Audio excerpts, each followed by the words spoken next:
जय बोलो श्री सद्गुरु महाराज की, समस्त सुंदर साथ की जय।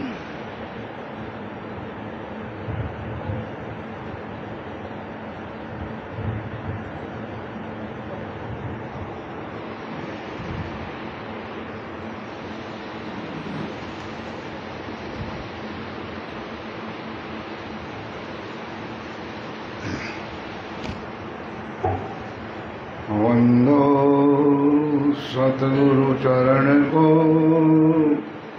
करो सो प्रेम प्रणाम। अशुभ हरण मंगल करण, धनी श्रीदेव चंद्र नाम। श्री प्राणनाथ निज मोर पदे, श्री महराज सुना। तेज कुंवर श्यामा युगल को, पल पल करो प्रणाम। श्री प्राणनाथ तुम सत्य हो, तुमसे चलत जहान। मैं आधीन करनी नहीं, पिया बाए ग्रहे की रात। पिया बाए ग्रहे की रात। चर्चा प्रारंभ होत है, सुनो साथ चित दे। भजो राज श्यामा श्री प्राणनाथ, सखी जीवन श्री मामती कहे साथ जी। भया चर्चा का वखत है, अब तुम सुनियो चित दे। लाला गे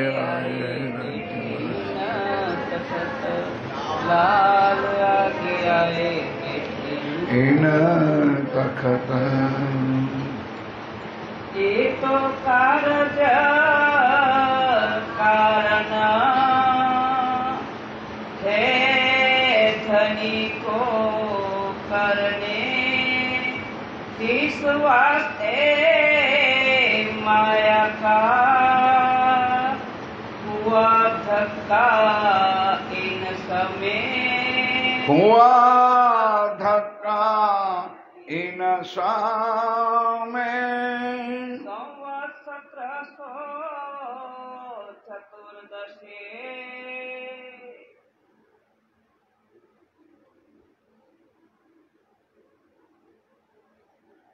फरमाए सुंदर सा।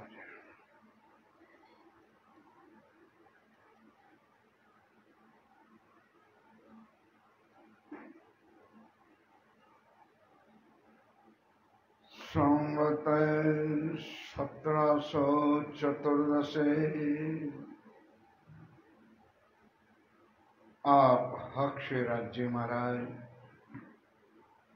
वे धाम के धनी पार ब्रह्म सच्चिदानंद स्वरूप उत्तम पुरुष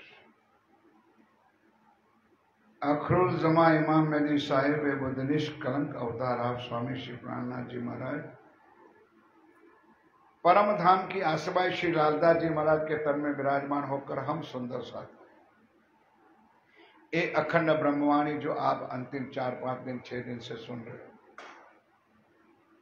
श्री जी महाराज सदगुरु धनी श्री देवचंद जी महाराज संवत 1712 में अंतर्ध्यान हो गए। 1712 के बाद 3 साल बीते, उन्होंने अपने आप अपनी नौकरी भी स्वीकार कर ली, राज दरबार में दीवान पद का नकाम शुरू कर दिया, गादीपति आचार्य बिहारी जी की आज्ञा लेकर। अब सोचने लगे कि मैं क्या करूं बैठे बैठे, मुझे भी सुंदर साथ की कुछ सेवा करनी है। तो भाई सीधी सादी तो यह बात है कि बिना अर्थ बिना पैसे कोई सेवा हो सकती नहीं है, लेकिन सेवा लूटने वाली नहीं, पसीने वाली। खुद रात दरबार में मेहनत करते हैं और कांजी भाई को बुला लिया और सुंदर सुंदर सुंदर साथ के लिए भोजन की व्यवस्था, कपड़े की व्यवस्था, वस्त्र अलंकारों की व्यवस्था करने की जिम्मेवारी कांजी भाई को सौंपी। इधर गादीपति बिहारी जी महाराज के लिए भी सुंदर वस्त्र और उनके रिश्तेदार, सगे सनमंदी, ससुराल पक्ष वाले शंख जी, नाग जी इत्यादि जो थे वो भी साथ में रहते थे, उनके लिए भी सुंदर व्यवस्था की। अब ये सारा नाटक कांजी भाई भावुक होकर के बिहारी जी को दिखा दिया। अब बिहारी जी ने कृपा की कि किसी ने किसी कारण राज दरबार में चिट्ठी पहुंच गई कि हो जामनगर का राजा, तेरा दरबार लूटा जा रहा है और तू अंधा होके बैठ गया। राजा ने कुछ तलाश नहीं की, सिर्फ नाम आया मेरा ठाकुर का। अब मान लो मेरा ठाकुर ने चोरी की थी तो भाई बड़े भैया का क्या दोष था, या तो छोटे वाले का क्या दोष था? तो बड़े भैया शामलिया ठाकुर को भी और छोटे भैया उद्धव ठाकुर को भी कुर्की करके, मतलब जेल में नजर कैद कर दिया। जेल अनेक प्रकार की होती है, मिनिस्टरों की जेल होती, संत साधुओं की जेल होती, किसी को नजर कैद कहते, किसी को बिल्कुल पास, मतलब अनेक सुविधाओं के साथ रख लिया। अब सुंदर साथ जी क्या लीला होती है। बिहारी जी महाराज ने नहीं सोचा कि भाई चलो सदगुरु महाराज के लिए थाल भोग हो रहा है, हम मेरा ठाकुर को सहयोग करें, लेकिन आग लग गई कि मेरे आगे कौन होने वाला होता है, इसलिए कारण कारक जो राज्य ने बनवाना था वो बना दिया। आगे जरूर आएगा, लेकिन यह हफ्सा वाला प्रसंग तीसरे दिन की लीला में कुरान के अंदर मोहम्मद साहब ने 7 क़यामत के निशानों में लिखा था। सबसे पहला निशान यही था कि अल्लाह ताला यानी पूर्ण ब्रह्म परमात्मा आएगा तो सबसे पहले हफ्सा में आएगा। अब प्रश्न हुआ कि भाई हफ्सा में आकर के क्या करेगा, कि कहा कि भाई हफ्सा में जब अल्लाह आएगा तब उसकी निशानी ये होगी कि आकाश से मिश्री की ईंटें गिरेगी। फिर क्या होगा कि इस आकाश से गिरी हुई मिश्री की ईंटों को जो चूसेगा वो अर्शे अजीम यानी परम धाम जाए। बेचारे मुसलमान पत्थर लगा करके टीला करके बैठे हैं, उनका अल्लाह ना कभी आया है और ना कभी, ये हमारा प्राणनाथ की लीला है। अब ये लीला यहाँ पर हफ्सा में शुरू होते, 1714 की बात है। 1714-15 में हफ्सा में श्री जी साहब चले गए। अब सुंदर साथ जी राज्य ने कारण ही बनाना था। चौपाई हम लोग रोज रटते, बिना कारण कारज ना। हमको भले बुरा लगता है, ऐसा क्यों हो गया, ऐसा होना ही नहीं चाहिए। इतने सुंदर स्वाद थे, सबसे बड़े थे, वो थे, सेवादार थे, इनको ऐसा क्यों हुआ? ये हमारी गलती है। जो होता है वो मंजूर खुदा होता है, यानी राज्य को जो मंजूर होता है किसी न किसी बहाना बन जाता है, तो ये बहाना था। अब यहां श्री जी महाराज हफ्से में गए, इतने में तो अहमद बादशाह था।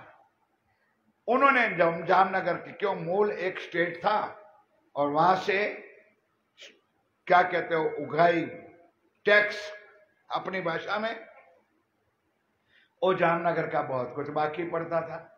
तो लेने के लिए हिसाब लेकर जामनगर के बादशाह को अहमदाबाद बुलाया गया। ना मेरा ठाकुर का कोई केस देखा, ना कोई वजीर यार कोई बात नहीं देखी, ना हिसाब देखा, ना किताब देखा। तीनों भाइयों को नजर कैद करके कारज कारण बन गया। राजा अहमदाबाद चला गया। उस जमाना था भाई, जी हजूर जी हजूर जी हजूर। अरे इनकी मुसलमानों की भाषा में जो बोले, हमारे सदगुरु बोलते थे, ऐसा करके करते करते करते 1 साल तक जामनगर के राजा को गुजरात में अहमदाबाद में बैठा रहना पड़ा। वो नक्की था, क्योंकि यहां लीला कुछ और थी, वहां लीला कुछ और थी। अब 1714 में जामनगर के अंदर क्या लीला हुई, अब ध्यान से सुनो। जाम वजीर जामनगर के स्टेट का राजा अहमदाबाद चला गया, खलबड़ पड़ी इनको में।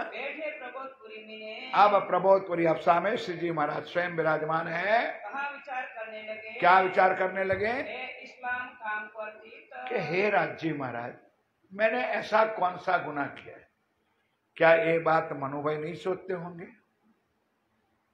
कि भाई हम आए हैं जागनी के काम के लिए, सुंदर साथ की सेवा के काम के लिए। यही प्रसंग चल रहा है 2 दिन से कि राजी महाराज मैंने कौन सा गुनाह किया? मैंने ना किसी की चोरी की, ना किसी का छिनार किया, ना लूट किया, ना फाड़ किया। और मैं आखिर मेरा पिता भी दीवान और मैं भी दीवान। सुंदर सा जी कहना बहुत आसान है। सज्जनों के घर के आंगन में अगर कोई पुलिस वाला भी चला है ना, तो चारे मोहल्ले वाले खड़बड़ मच जाती, भाई उनके घर में पुलिस क्यों आई, हवलदार क्यों आए? अब उनको जेल हुई होगी। सुंदर सा जी उसके कलेजे पर, मेरा ठाकुर के दिलों में क्या बीती हुई। अब वहां हफ्सा में कहे तो कह किसके, क्यों? बड़ा भाई दुश्मन था, नहीं समझे?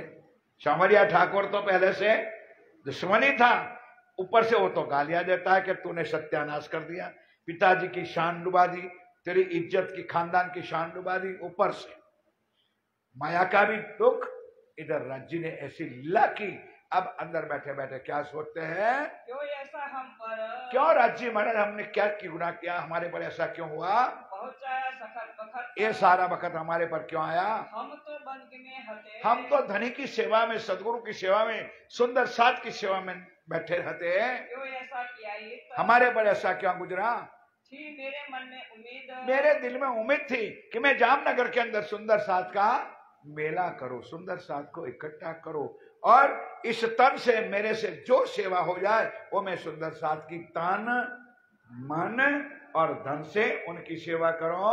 यह विचार करते, ये तो मेरे दिल का भाव था। श्री देवचंद्र जी बैठे दिल पर, और नंबर में है सुंदर साथ श्री देवचंद जी महाराज, सदगुरु महाराज का स्थान। अब यहाँ जो चौपाई लिखी इस ध्यान के साथ सुनना, देवचंद जी नहीं बैठते। देवचंद जी को तन का नाम था, लेकिन देवचंद जी के तन में जो शक्तियां बैठी थी, वो सारी शक्ति अब उठ के कहां बैठी? महाराज ठाकुर के तन में बैठी थी।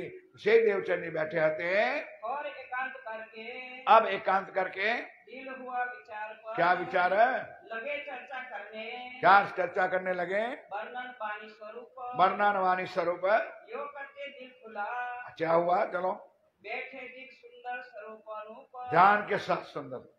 अब हफ्सा में और तो कोई काम ना था, धनी धाम के दूल्हे का गायन, यानी धाम वर्णन, मैर सागर पर जो भी अपने जैसे करते हैं, इसी तरह से वो गायन करते रहे। ठाकुरानी जी का श्रृंगार और श्री राज जी का श्रृंगार, एक तरफ श्री ठकुरानी जी का श्रृंगार, चितवन ध्यान। सुंदर साथ जी, गुजराती में सरस कहावत है, सुख में सांभळे सोनी और दुख में सांभळे राम। दर्द होता है, बुखार चढ़ी होती है, सरदर्द होता है, पेट में गड़बड़ होती है, हो भगवान मर गया, पहले से ही मरा हुआ था। जब जिंदा था तब तुझे भगवान की याद, परमात्मा की याद आती नहीं थी। थोड़ा सा संकट आ गया, थोड़ी सी कोई कसौटी हो गई, तो भगवान के बाप को भी याद करना। यही हाल हमारा है कि जीव तो माया का, संसार का था, कि भाई परमात्मा अब ध्यान करते, चर्चा करते, चितवन करते, ऐसे समय अपना गुजारते हैं। सब साथ का श्रृंगार, चलो किया चाहिए इत ताको वर्णन करते हैं, ऐसा वर्णन करते हैं। दिल खुला हुआ बखत, बखत कछुरास की रामते, कछुरास की रामते, साथ की भी करो रोशन। अब सुंदर साथ मतलब क्या छोड़ दिया? चुप है, चलो सब साथ की किया रोशन। यही सेवा साथ जी, अब सुंदर सा जी हुआ क्या? आगे शायद चौपाई आगे पीछे हो जाएगी, ध्यान के साथ। 6 महीने बीत गए। 6 महीने में विरह और तड़प दुख की। अभी अभी गाया, अभी कीर्तन गाया है, सनमंद मूल को मैं पांव पाल छोड़ो। ये चौपाई, उसमें यही प्रकरण चौपाई आती। 6 महीने के बाद उठाया अपना अंगूठा और यहां राइट श्वास की जो नली होती है, जो कहते हैं सहरग से नजदीक कहते हैं, प्राण की जो नली होती है, उन्होंने अपना हाथ उठाया और प्राण की नली में दबा दिया, छोड़ दिया अपने जीव को। सुंदर साथ खोपड़ी को उल्टा ना करना। मेरा ठाकुर श्री प्राणनाथ जी ने आपघात नहीं किया, प्रहार किया। विरह की आग में जल रहे थे, छोड़ दिया स्वाद। अब चिंता किसको होती है? बोलो भाई, राज्य को। उन्होंने तो अपना खेल खत्म कर दिया। चिंता राज्य को इसलिए होती है कि 5 नहीं 6 दिन की लीला का नक्शा कहां बना था? तुम्हारे घरों में। परम मूल 6 दिन की पूरी लीला राज्य ने अपने दिल में ले लिया था। कैसे हम जागरण अभियान वाले कृष्ण का विरोध करें? जो राज्य ने स्वयं लीला में लिखा था कि मुझे 11 साल और 52 दिन ब्रिज में जाना पड़ेगा और उस नाटक में मैं कृष्ण बनूंगा, ये अपने दिल में खुद ने लिया है, तो हम कैसे विरोध कर सकते? सुंदरता। लेकिन जिन्हों के अंदर कलुषितताएं भरी है, वो कभी हमारी बात को ना सुनेंगे ना अपने आप को कुछ समझेंगे। दूसरे दिन में रास में बाके बिहारी बनना था, थे तो राज्य। इसलिए मैं तो हर बार चर्चा में कहता हूं कि कृष्ण की लीला में भी मेरा प्राण नाथ था, रास में भी मेरा प्राण नाथ था। मोहम्मद ने तो वाणी में लिख दिया, ओ मेरी अरवा हो तुम जिन जानो भूल, तुम मुझे और ना समझना, मैं तुम्हारा धाम का धनी हूं। मैं रसूल नहीं हूं, लोग मुझे मोहम्मद कहेंगे, लोग मुझे टपालिया कहेंगे, तुम मुझे टपालिया ना कहना, मैं तेरा खावंद हूं। आगे चौथे दिन में भी लीला में और 5वें दिन के लीला में। अब सुंदर साधु ये नक्शा परम धाम से बना था। अब स्वयं राज्य महाराज साक्षात पर ब्रह्म परमात्मा के साथ जुगल स्वरूप हफ्सा में आए। अब जब प्राइम मिनिस्टर आए तो सीएम तो अपने हिसाब से हाजिर ही रहते और कलेक्टर मामलतदार तो अक्षर ब्रह्म भी साथ, क्योंकि हकीकत की लीला में आए। सबसे पहले उस खोखे के अंदर उस जीव को प्रवेश करवाया। शक ना करना सुंदर साथ जी, जो अक्षर ब्रह्म एक पलक में करोड़ों ब्रह्मा बनाते हैं, तो क्या मेरा ठाकुर को सजीवन नहीं कर सकते? और साक्षात राज्य सामने करें।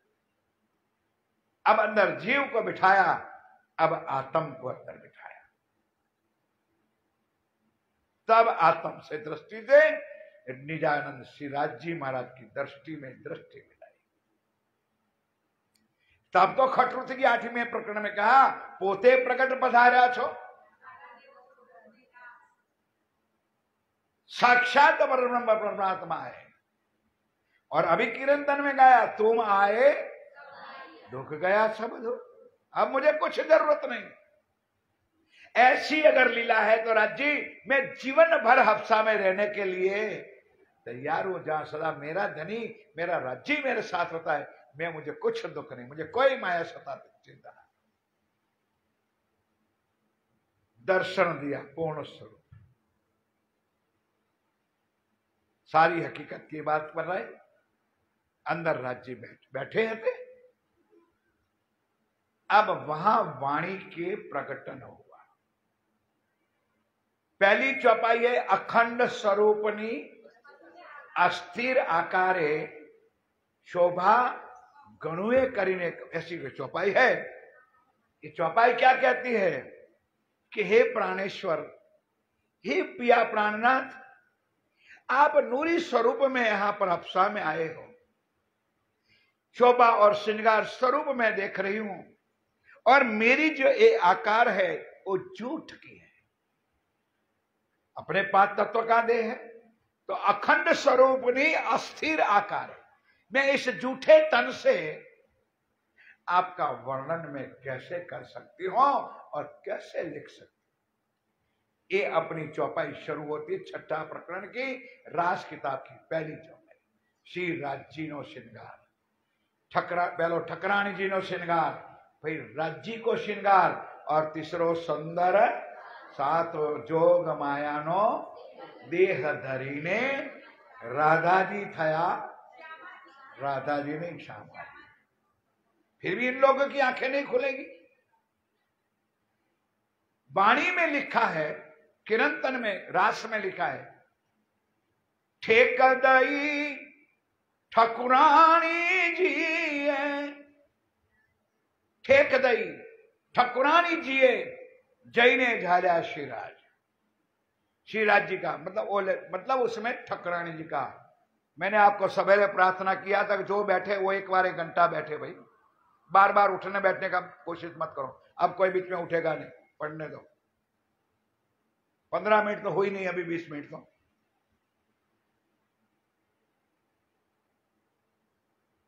बोलो श्री प्राणनाथ। भाई मैं हाथ जोड़ के कहा, मैं कोई पंडित विद्वान नहीं हूं, मैं कोई ज्ञाता नहीं हूं, मेरी सुरता को मत तोड़ो। जो धनी की कृपा आपके आशीर्वाद से बैठा हूं, तो 2 चौपाई चलने दो, मेहरबानी करो बस। अब हफ्सा की जेल में स्वयं राज्य मिले तो ठकुरानी जी का श्रृंगार, राज्य का श्रृंगार और सुंदर सा। अब वहां कौन सी पोथी थी, नोटबुक थी? तो भाई वाणी में सुना है कि उद्धव ठाकुर चौक लेता या कौलसा लेकर के दीवालों के ऊपर चौपाइया लिखते थे। फिर घने समय के बाद कुछ कागज की व्यवस्था होगी तो उस क्रमबद्ध, इसलिए तो श्री जी ने केशव भट्ट को अंत में एक जिल्द बनाने का काम सौंपा होगा। उत्तरी वाणी शुरू हुई। रास, प्रकाश और खट मूल वितक में है नहीं, लेकिन कई वितकों में है सुंदर सा जी कि जब रास की लीला उतरती थी तो साक्षात श्री जी महाराज वहां रास की लीला गाते थे और सखियां टोले टोले में रास की लीला में नाचते थे। और ये बात राजा की रानियों ने अपने कानों से सुना। पूरा रात दरबार सुगंध से महकता था। मूल वितक में नहीं है, कई वितक में ये भी लिखा है कि अब बाप जेल में किसको सुनावे? तो जो जेलर लोग थे, जो गुनहगार लोग थे, उस टाइम पे सबको अनाज पीसने का, दलने का काम सौंपा जाता था। तो श्री जी महाराज कहता, जाओ अपनी अपनी टोकरी अपनी घंटी पे रख के आओ। वो घंटी पे रख के आते थे और यहां बैठते चर्चा सुनते थे। सवेरे आटा तैयार। बोलो श्री। ये सब लीलाएं 32 वितकों में कई कई जगह पर नई नई लीला, मूल वितक में नहीं।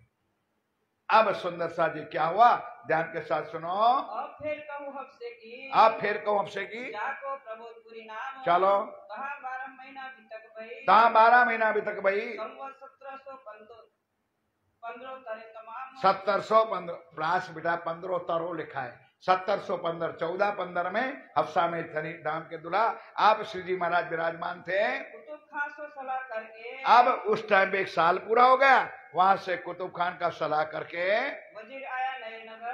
अब सुंदर सा जी रानियों ने जो देखा था कि जा रे जामनगर का राजा दुष्ट पापी, तूने किसको जेल में पुरा है? मेरा ठाकुर को, जो बेचारा निर्दोष है, कोई गुनाह नहीं किया है। और वो मेरा ठाकुर नहीं है, वो तो कोई साक्षात परमहंस, कोई देवी भक्त है, देव मतलब पूज्य भक्त है। तो उनके वहां जेल में तो रास होती है, गरबा होता है, कीर्तन होता है, सुगंधित बात।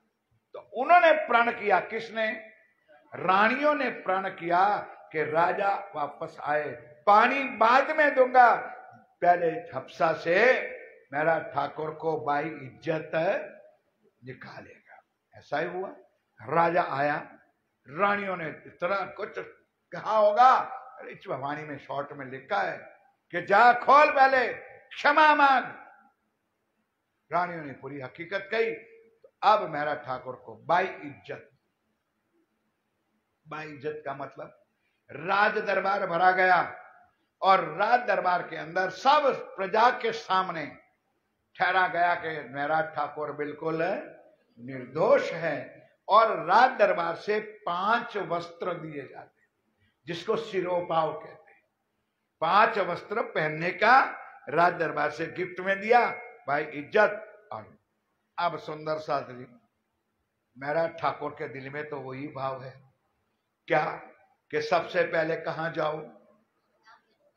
भाई, मंदिर दर्शन करने जाओ, यानी गादीपति श्री अनंत विभूषित श्री 108 आचार्य श्री बिहारी जी के चरणों में जाओ। उठाई वाणी अपने सिर पर धरी, हंसते खेलते नाचते, दिल में ये भाव था। ये वाणी प्रकट हुई है तो हमारे गादीपति खुश हो गए। ये भाव लेकर के बिहारी जी महाराज के पास श्री जी महाराज पहुंचे हैं। लगे बातें करने अपनी जो भीतर का यो किताब उतरी, ये राष्ट्र प्रकाश खटरोती होती, कोई श्री महराज बरहक, श्री राज जी की कृपा अवतरण हुई। अब उतरी, मतलब ये सारी हकीकत कौन कह रहा है? मेरा ठाकुर। किसको कह रहा है? बिहारी जी को। अब कर्म संजोग हुआ क्या, 3 किताबों में किताब खुल गई खटरुती की, और खटरुती की किताब में एक चौपाई आई है कि एकजपुरी मां आपण बैठा हता, पर प्रणाम ना हुआ। ये बात सुंदर सा जी सतगुरु देवचंद जी महाराज के पास था। समझो कुछ चौपाई को, वाणी को ध्यान के साथ, बहुत दिना ना करना भाई।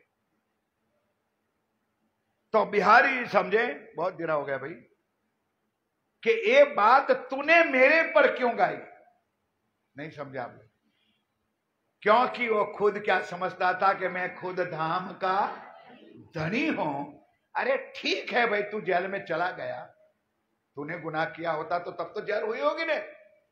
अगर तुझे बहुत मेरे प्रति भाव था तो मुझे संदेशा भेज देता, तो मैं आकर के तुझे मिल लेता। तूने मेरे पर बिरहा क्यों किया? आप नहीं समझे पूरी बात को।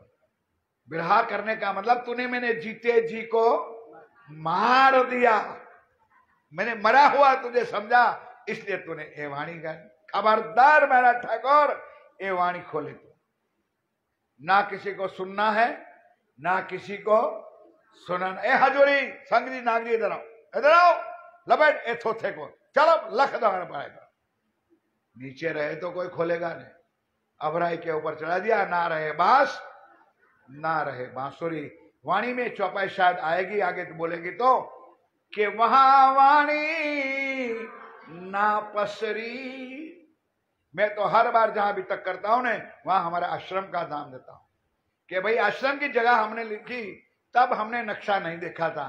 फिर बाद में जब नक्शा आया ने, तो इस जमीन पर लाल लिट्टी लगी हुई थी कि यहां पर कोई पानी का नामो निशान नहीं है। वो लाल लिट्टी गवर्नमेंट ने आश्रम के लिए, यहां लाल लिट्टी नौतनपुरी के रख दिया कि वहां वाणी ना पसरी। आज भी चर्चा तो होती है सुंदरता जी, रुमाल रखते थे, राज्य पधराते, अपनी अपनी इच्छा अपनी अपनी मर्जी। ये राज्य की ली हुई कथन कभी व्यर्थ हो सकता, कभी झूठ हो सकता नहीं है, ये हकीकत की बात है। पानी वहां ना पसरी, लो बोलो श्री वाणी वहां ना पसरी, वह शरद उस दिन, वहां शरद से उस दिन, आज दिन तक सुंदरता जी।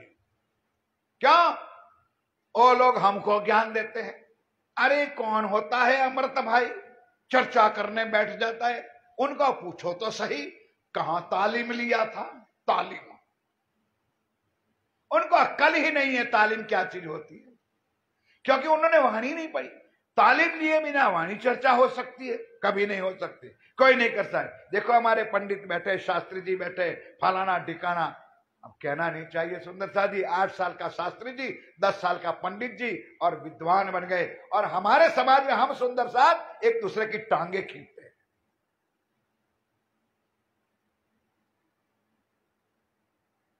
राज जी ने वाणी में लिखा है, हक इलम की बारीकियां हक के दिए आवत, ना सीखे ना सिखावे हक मेर से।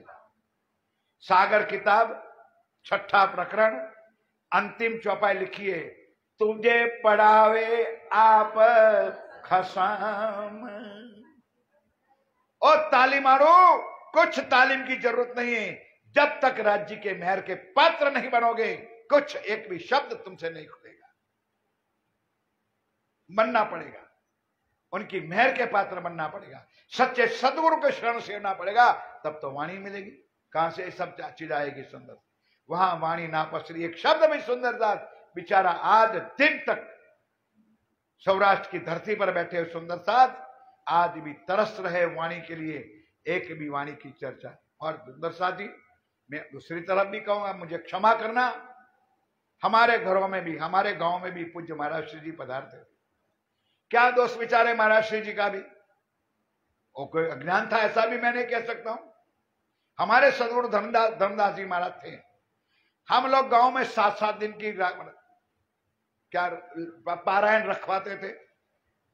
साबरकाठा में आज भी रिवाज है, बाप मर जाए ने 1-2 साल के बाद बड़ा चिट्ठा बना करके फिर साप्ताहिक पारायण रखते और बड़े महाराज जी को बुलाते, तुरंत कुछ नहीं। अब जब महाराज आए तो पहले दिन क्या होता है, वरघोड़ो, शोभा यात्रा। पूछो बैठे मेरे पूज्य रमन भाई, पूछो उनको। पहले दिन हम सब सगे संबंधी साथे गांव वाले आएंगे, किसमें? शोभा यात्रा। शोभा यात्रा किया, लड्डू पेड़ा खाया, माल मलिदा उड़ाया, और फिर अपने फिर बीच में 6 दिन रामराज। अब कोई है नहीं सुनने वाला, तो महाराज जी भी क्या करे बेचारे। और 7वें दिन में तो पुण्यावंती, और पुण्यावती में यही भेंट सौगात, लड्डू पेड़ा मिठाई उड़ाओ। अगर 6 दिन में कभी चला भी दिया उन्होंने, तो बेचारा ब्रिज और राज से आगे तो जा ही नहीं सकता है। फिर खुलासा, खिलवत, सागर और श्रृंगार की बात तो लाए कहां से, उठे कर्म से सुंदर साथी। बार बार कहना पड़ता है सुंदर साथ कि एक क्रांतिकारी महापुरुष की कृपा हमारे ऊपर है, जो श्री रतनपुरी आश्रम के अंदर 6 महीने के शिविर में इस ब्रह्मांड में पहली बार वाणी पठन हुआ है। तो रतनपुरी आश्रम में हवे पहला मौजल से लेकर मोहम्मद करी, और वो श्री 5 पद्मावतीपुरी धाम के हमारे पूज्य महाराज श्री धर्मगुरु जी श्री कृष्णदास जी महाराज और जगत राज जी महाराज, दोनों ने मिलकर के वाणी का पूरा पठन किया, और 6 महीने में 2 भी तक हुई। कष्ट होता है, अपने घर में 2 दिन की 4 दिन की शादियां होती है ना, तो 6 महीने से कैसे कैसे हो जाते हो ना, मैं आप लोग को सबको जानता हूं। 6 महीने से तो खरीदी खरीदी खरीदी खरीदी, क्या खरीदी क्या पता नहीं सुंदर सा।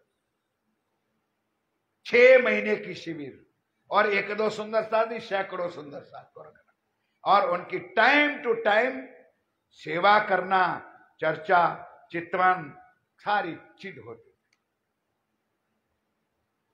ये सारी लीला है। अब हुआ क्या सुंदर दादी, उन्होंने तो अपना काम कर दिया। इंतजार थे मोमिना, हैं? इंतजार थे मोमिन। कहाँ है चौपाई? वाणी बहाना पसरी, ऊपर से चौपाई जोड़ दें हम। वाणी बहाना पसरी, वाणी माइक चलता है कि नहीं चलता है? वाणी बहाना पसरी, वह शरद उस दिन, वह शरत उस दिन, ध्यान के साथ, वह शरत का मतलब जब से वाणी अवतरित हुई थी।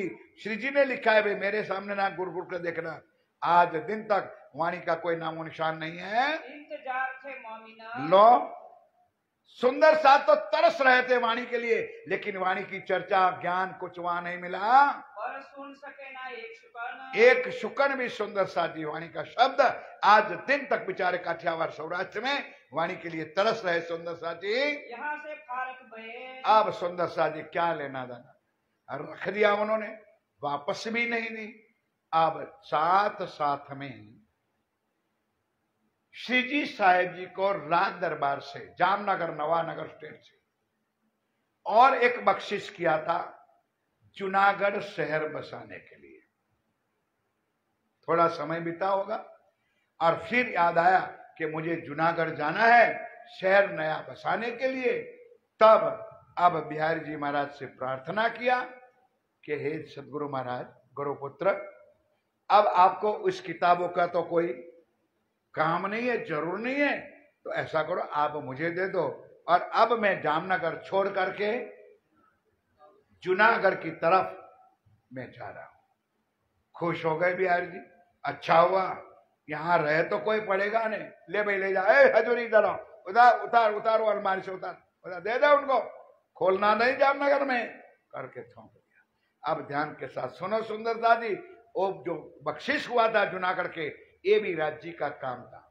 अब यहां पर एक लीला अधूरी है जो मूल भी तक में नहीं आता है। बिहारी जी के साथ महाराज ठाकुर का जो नियम मैंने कल चर्चा में बताया था कि सवेरे उठ करके मंदिर में आना, प्रणाम करना, बिहारी जी से चर्चा सुनना, सुंदर साथ को चर्चा सुनाना, उसके बाद नौकरी जाना। सुनाया था, शाम को 4-5 बजे नौकरी से छूट कर मंदिर आना, बिहारी जी के पास बैठना, चर्चा सुनना, सुंदर साथ को चर्चा, और बाद में घर जाना। ये नियम था। हमारी तरफ नहीं कि दादाजी बुलाए तब आना, बाकी नहीं आना। ध्यान के साथ। अब हुआ क्या,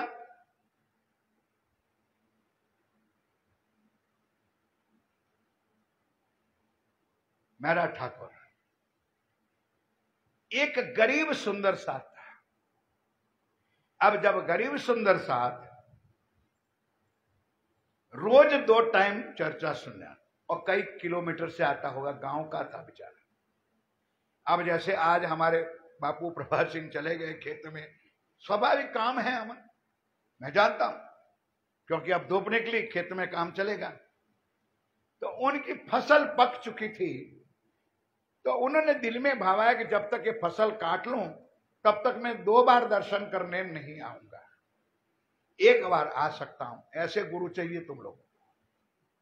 तो निर्णय कर लिया, जाके बिहारी जी को चरणों में प्रणाम किया, गुरुदेव थोड़ी सी विनती है मेरी, ध्यान के साथ सुनो, कि फसल तैयार हो चुकी है, थोड़ी सेवा में भी आ जाएगी, बच्चों के लिए भी कुछ करना धरना है, तो मैं 2 टाइम दर्शन करने आता हूं, तो कल से मैं एक समय आऊंगा, मुझे इतनी इजाजत। बस सुंदर, इतना ही कहने पर अनंत विभूषित का पिता, शायद उस टाइम पे तो डायबिटीज नहीं होगा, क्योंकि डायबिटीज वालों को घर में बहुत जल्दी चढ़ जाती है, गुस्सा चलता है, एकदम ऊपर चढ़ गया। ए हजूरी क्या देख रहा है, जल संगरी ना गिर रहा हूं, मार धक्का, निकाल मार उसको। वो बेचारा कालकोड़ी करने लगा, गुरुदेव मैंने कौन सा गुनाह, मैं तो सिर्फ मांग नहीं कर रहा हूं, अगर आप रजा दो तो, अगर ना कहता हो तो मैं 2 बार आऊंगा दर्शन में। नहीं, आज के बाद कभी भी तू मेरे मंदिर में ना आना। ये प्रसंग बीच में नहीं आया।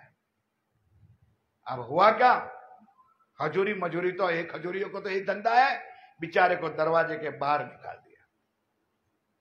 3 दिन 3 रात, ना पानी जल, ना प्रसाद, ना चरणामृत। अब महाराज ठाकुर खुद आते जाते थे, लेकिन महाराज ठाकुर उनके स्वभाव को नहीं बोले यार, जानते थे, इसलिए उन्होंने कुछ नहीं बोला। दुखी तो दिल से खूब था, लेकिन सहन करते हुए चला जाता था, आता था। और ये बात फूलबाई ने सुनी, महाराज ठाकुर की पहली पत्नी। जब महाराज ठाकुर की पहली पत्नी ने फूलबाई ने सुना, तो माताओं बहनों के दिल में मैं आज भी मानता हूं कि पुरुषों की जगह बहनों के अंदर दिल में बहुत भाव करुणा होती है। 3 दिन से भूखा प्यासा बेचारा सुंदर साथ पड़ा, राजपूतानी थी, चली गई वहां पर, ना बिहारी जी को पूछा ना किसी को पूछा, सुंदर साथ को हाथ पकड़ करके अपने घर ले आई। सेवा किसको कहते हैं? सुंदर साथ निलाया, धुलाया, वस्त्र बदलाया और सुंदर गरम गरम भोजन करवाया। 3 दिन के भूखा प्यासा पड़ा। ये बात मेरा ठाकुर के घर की श्री श्री अनंत विभूषित के पास पहुंच गई कि आपने जिसको धक्का मार करके बाहर निकाला था, मेरा ठाकुर तो कुछ नहीं बोला, लेकिन उनकी घरवाली फूलबाई ने आकर के घर ले गई, नलाया धुलाया और भोजन किया। कौन सा पाप किया था? ए हजूरी इधर आओ, इधर आओ। हाँ जी हजूर, आज शाम को 4 बजे मेरा ठाकुर आएगा, और रोज का नियम था, उनको भी मंदिर में आने नहीं देना। हुआ ही ऐसा, बाहर दरवाजे पे चौकी बैठ गई। अब मेरा ठाकुर और सिजी साहब जी को क्या था, रोज का नियम था, वो नौकरी से छूट करके मंदिर में आए। सिपाहियों ने, मतलब सिपाहियों कौन, उस सेवकों ने, महाराज जी के सेवक जो थे हजूरी मजूरी, उन्होंने रोक दिया। उन्होंने पूछा भाई कि आखिर बात क्या है भाई, मुझे क्यों रोक रहा है, मैंने कौन सा गुनाह किया? फिर आकर मेरा ठाकुर भी छोटे मोटे तो थे नहीं, मारा धक्का होगा शायद, चले गए अंदर। आप जाके बिहारी जी के सामने खड़े होकर कही, महाराज क्या बात है भाई, किस लिए मुझे रुका गया? कि मेरा ठाकुर तूने नहीं, तेरी पत्नी ने गुनाह किया है। मेरी पत्नी? ठीक है, मान लो अभी कोई खुलासा नहीं हुआ, मेरी पत्नी ने गुनाह किया है, तो गुनाह मुझे, शिक्षा मुझे मिलनी चाहिए कि मेरी पत्नी को? जिन्होंने गुनाह किया उसको शिक्षा करो। क्या हुआ? ओ मैंने जो उसको निकाला था और घर पे ले गई, निलाया धुलाया खिलाया, तो उन पे कौन सा गुनाह किया? नहीं नहीं, ये मैं नहीं सहन कर सकता हूं, ये है गादीपति हो। क्या करूं कि बड़ी सभा, अब 4 बजे थे, सुंदर साथ भी आ गए थे क्योंकि रोज आते थे। सुंदर साथ के सामने मेरा ठाकुर को कहा कि 2 शर्त है मेरा ठाकुर। सुंदर साथ कहना बहुत कठिन है, आसान है लेकिन कठिन है। 2 शर्त मेरी है, अगर मंजूर है तो एक तरफ हो जा, बोल तुझे पत्नी चाहिए कि सुंदर साथ चाहिए? इतना भी सोचा नहीं मेरा ठाकुर कि मैं जाके पूछूं तो सही, मैं उनसे बात तो करूं, कुछ नहीं। कि हो गादीपति बिहारी जी, तू भी कान खोल के सुन ले, पत्नी बे नंबर पे है, सुंदर साथ 1 नंबर पे। मुझे मेरा सुंदर साथ चाहिए, सुंदर साथ चाहिए, पत्नी को छोड़ना पड़ेगा नहीं। और गादीपति बिहारी जी छोड़ दिया। बनो प्राणनाथ, किसको बनना है आ जाओ, पिया तुम हो तैसी कीजिए, एक बनो प्राणनाथ। छोड़ दिया। उस दिन से मेरा ठाकुर घर पे नहीं गए, मंदिर में रहे, यहां से नौकरी, यहां से चर्चा, यहां से वहां, मुख भी नहीं दिखाया, ना देखा।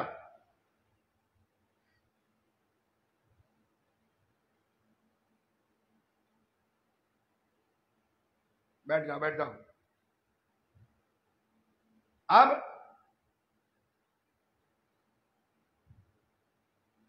फूलबाई की चिट्ठी आई, प्यार भरी पत्री लिखी होगी सुंदर साथ जी अपने पति को कि वारे वाह धन्य छे मेरा ठाकुर, धन्य हो आप, और धन्य है तेरी मां और पिता को भी कि एक पत्नी के मोह में नहीं आकर तूने सुंदर साथ की सेवा नहीं छोड़ी। बहुत मैं आभार प्रकट करता हूं, लेकिन मैं दूसरे तन से मैं आपको यही मैं मिलूंगी, घबराना नहीं। मैं आज से प्रण करती हूं, मैंने जल पान छोड़ दिया, खाना बंद, आज से 6 महीने के बाद मेरा प्राण त्याग दूंगी।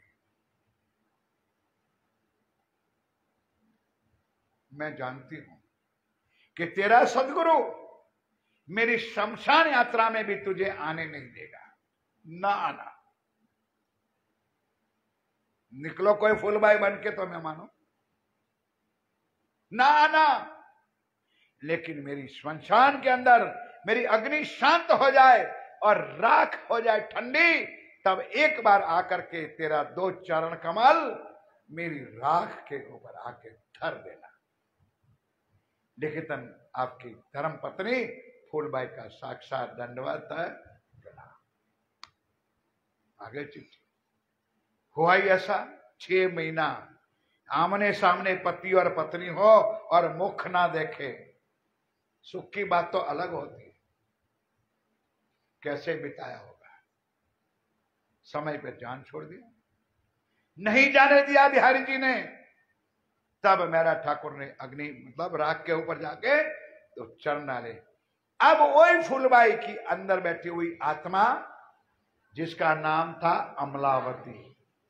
मैंने कहा था उस दिन, देखो आत्मा तन बदल सकती है। मानो ना करे राज्य महाराजा आपके ऊपर हमारे पर आके बैठ गई और हम भ्रष्टाचारी दुराचारी जो भी कुछ बन गए, तो क्या उसके ऊपर आत्मा रहेगी? कुछ नहीं, उठ के चली जाती है। लेकिन पहले से प्रणामी बन गए ने, तो प्रणामी, क्योंकि प्रणामी ऐसे लोग रहते ने कि जिनके घरों में दारुओं के बोतलें रहती है, बिना दारू के चलता ही नहीं है, और कहलाते अपने आप को हम प्रणामी। क्या उसके ऊपर आत्मा होती है? कभी भी सोचना भी नहीं। लेकिन बाप दादा का सिंबल है, हमारे बाप दादा से घर में हमारा धर्म है, तो बाप दादा भी प्रणामी थे, तो हम भी प्रणामी हो गए और है आज भी प्रत्यक्ष प्रमाण है हमारे पास। यह है आत्मा का बदलना, उठ के दूसरे तन पर बैठे। अब यहां से श्री जी महाराज जूनागढ़ की तरफ जा रहे हैं। वो जो बख्शिश दिया था वो गांव बसाने के लिए जूनागढ़ के हाल। अब जूनागढ़ की तरफ जा रहा है सुंदर सा जी। 17 यहाँ रहे, चलो 78 बरस, 78 17 78 18 साल 6 कांजीबाई यहाँ रह वही। अब सुंदर सा जी गए, जाते जाते दोरा जी की नदी के ऊपर श्री जी महाराज बैठे थे। सवेरे का टाइम था, वहां कौन सी गाड़ियां चलती थी रिक्शा लेके यार, तो कारें लेकर के जाते होंगे, पैदल जाते होंगे शायद। विश्राम किया, सवेरे नदी पर स्नान किया, स्नान करके ध्यान चितवन कुछ कर रहे होंगे, बैठे थे।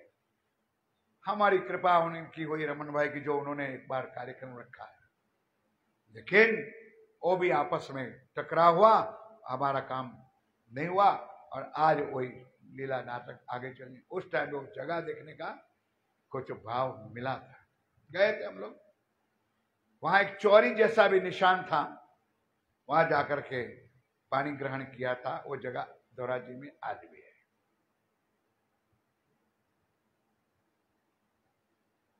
अब उधर से एक 8 वर्ष की कुंवारी कन्या, जिसका नाम था, क्यों गूंगे बैठे हो भाई?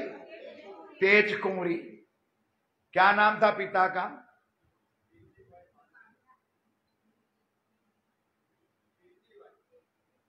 इन लोगों को तो बोलने दो, क्योंकि तो महान आत्माएं सब। वीरजी भाणजी, पिता का नाम था। बच्ची को लेकर के जल लेने के लिए गए थे, नदी से जल भरा और उठाया गगरा, आकर के ढेर चल रही थी, तो सामने श्री जी महाराज टीले पर बैठे थे, तो उन्होंने एकदम घूंघट निकाल दिया। आज की फैशन वाली जमाना नहीं था। जैसे घूंघट निकाला, पिताजी हैरान के, बेटा अभी तो तू कुंवारी है, कैसे तूने घूंघट निकाल दिया? किसका घूंघट निकाला? तब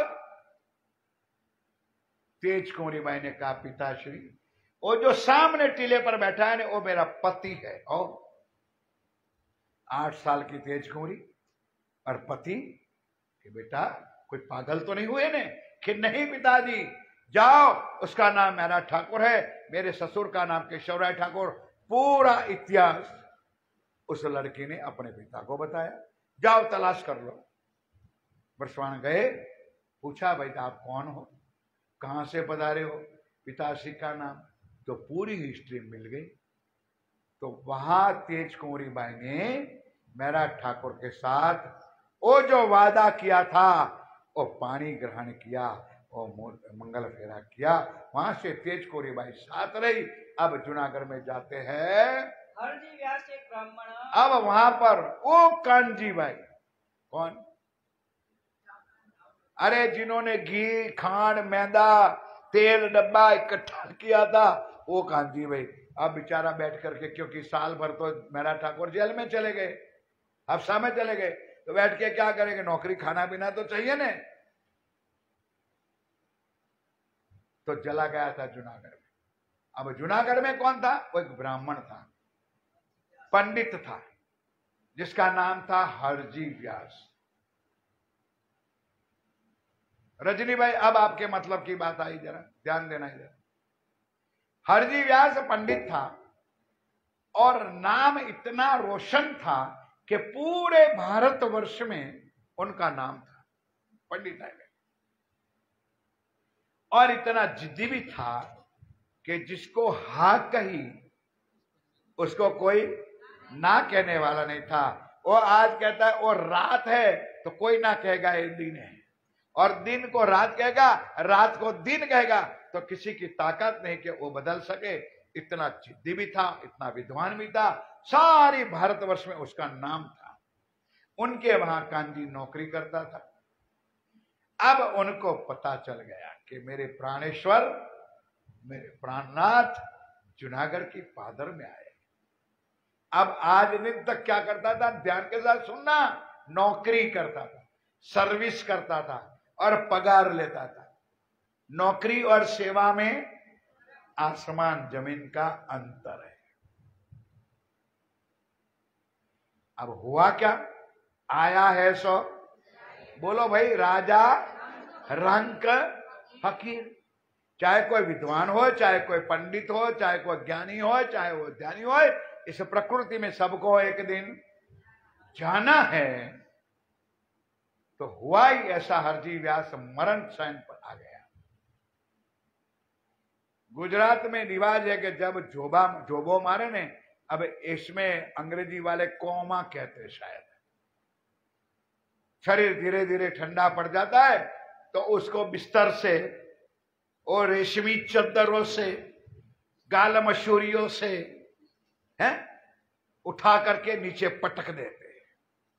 ध्यान देना, यहां पर नीचे पटक देते हैं, फिर वो तुम्हारी रेशमी चद्दरें वहां नहीं काम में आती है।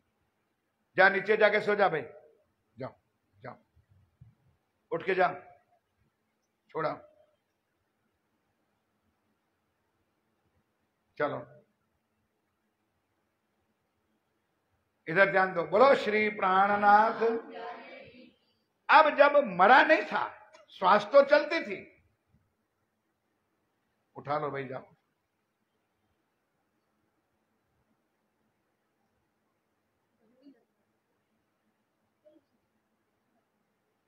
इधर ध्यान दो, बोलो श्री प्राणनाथ। कुछ नहीं होता है, उसको ऐसा होता है, चिंता ना करो। अब हुआ क्या सुंदर सा जी, घर वाले परिवार वाले इकट्ठे हो गए। हिंदू समाज में रिवाज है, जब जीते जी कुछ दान दक्षिणा किया नहीं किया हो तो राज्य जाने। जब मरता है तो घर में से टोकरा भर करके अनाज, गेहूं, चावल और उसके ऊपर 2 रुपया 5 रुपया रख कर गए, ये महादेव में दे आओ, ये माता जी के मंदिर में दे आओ, ये फलाने पंडित को दे आओ, इस ब्राह्मण को दे आओ, ये करो वो करो, दान करने लगे। अब कांजी भी नौकरी करता था, वो भी मरण समय में वहीं खड़ा था। तो हुआ क्या सुंदर सा जी, हरजी व्यास ने कहा, भाई ये तुम मेरे से क्या करवा रहे हो? ये दान पुण्य करने वाले यमदूत के पास जाते, स्वर्ग में जाते हैं, उससे किसी का कल्याण हो सकता नहीं है। ये वाणी में लिखा है। सेवा करनी हो तो जीते जी कर लो भाई। क्या बोला? बोलो। जमपुरी का साधन है ये। दान पुण्य करने से यमपुरी जा सकता है, कहीं नहीं जा सकता।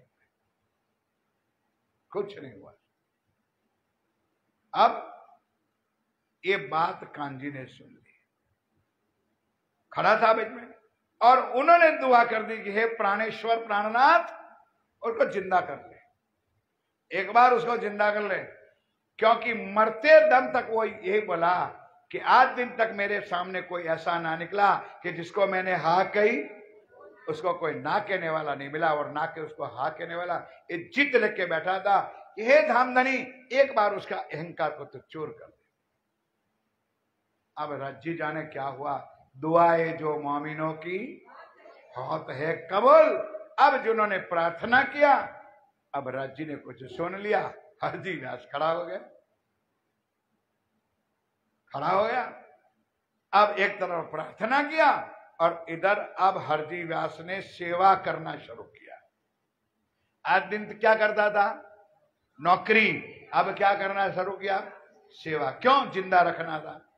शाक, तरकारी, ताजी ताजी भाजी, सब्जियां ले ले करके, सुंदर बना करके हरजी व्यास को खिलाते थे। क्या कि हरजी व्यास खा पी करके जरा तगड़ा हो जाए। ध्यान दो मेरे साथियों, हुआ ही ऐसा।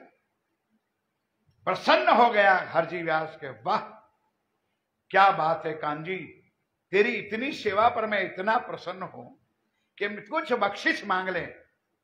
हरजी व्यास ने कहा, अभी नहीं, अभी तो आप थोड़े सावधान, जरा तैयार हो जाओ, बाद में जरूर मांग लूंगा। आप मेरे भाई आखिर मालिक हो, जरा 15 दिन और भी बीत गए होंगे। सुंदर सब्जियां, ताजी भाजी साजी खिला करके हरजी व्यास तैयार हो। फिर दोबारा प्रसन्न होकर हरजी व्यास ने कहा, बोल भाई कुछ तो मांग ले। कि क्या मांगो हरजी व्यास, आप तो जानते हो और हम भी जानते हैं कि आपका नाम तो पूरे भारतवर्ष में हर जगह पर बोर्ड लगे हुए हैं। हरजी व्यास जैसा कोई विद्वान पंडित दुनिया में है नहीं। वो बोर्ड सुन करके, देख करके, एक शांत साधु जूनागढ़ के पादर में आए हैं और वो आपकी चरण में आना चाहते हैं, आपसे ज्ञान सुनना चाहते हैं। आप उनको ज्ञान सुना दो। शाबाश कांजी, मांगा। और क्या मांगा तूने? कथा चर्चा सुनेगा। शाबाश, जाओ जल्दी जा, बुला के ले आओ, तेरे जो कोई संत साधु हो उसको बुला के लाओ, मैं उसके आत्म जागृत कर दूंगा, उसको ज्ञान सुनाओ। अब सुंदर सा जी चला गया कांजी नाचता कूदता। किसके पास? अपने प्राणेश्वर प्राण प्रीतम श्री प्राणनाथ जी के पास। अब जाके क्या कहते हैं? तब कांजी ने श्री जी सो कराए दिया मिलाप। अब लेकर के स्वामी जी ऐसी ऐसी पूरी हकीकत स्वामी जी ने बता दिया।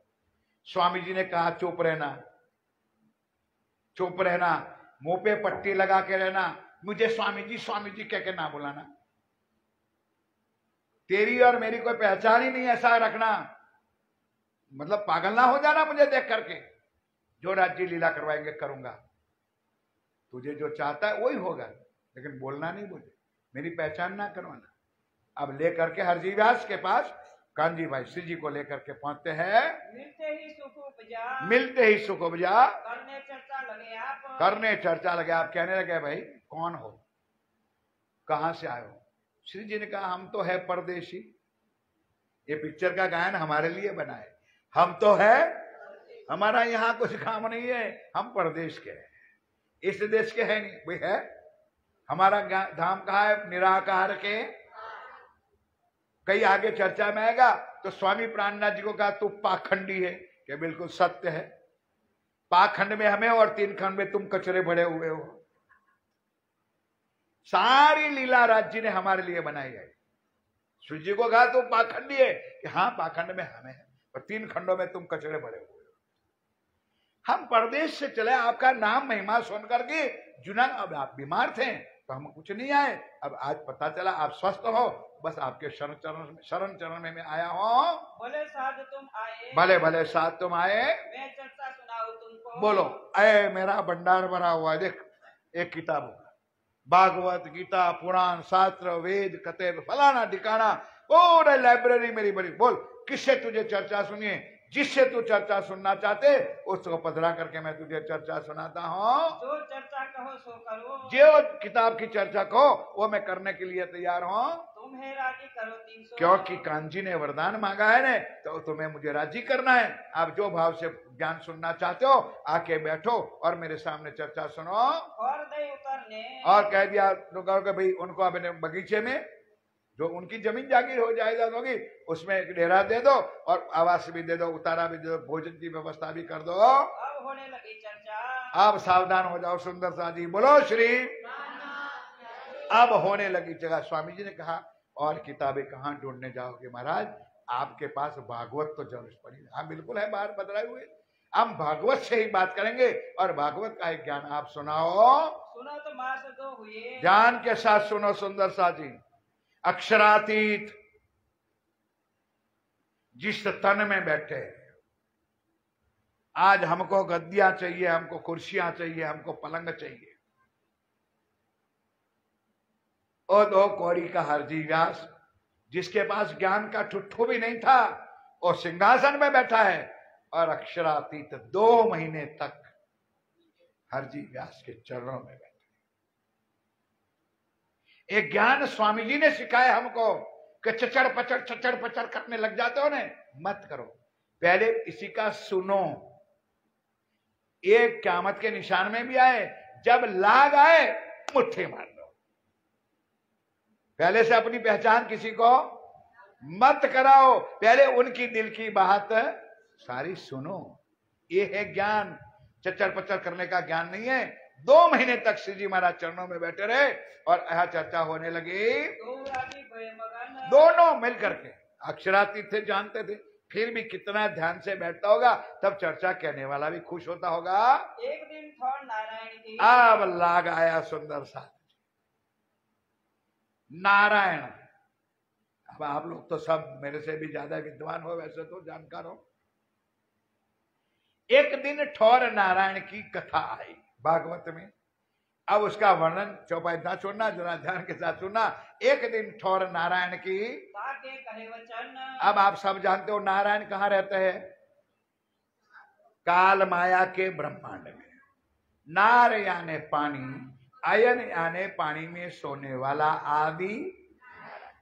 एक हिंदू धर्म में एक संप्रदाय है जो स्वामी नारायण के, उन्होंने नारायण शब्द के साथ जोड़ा।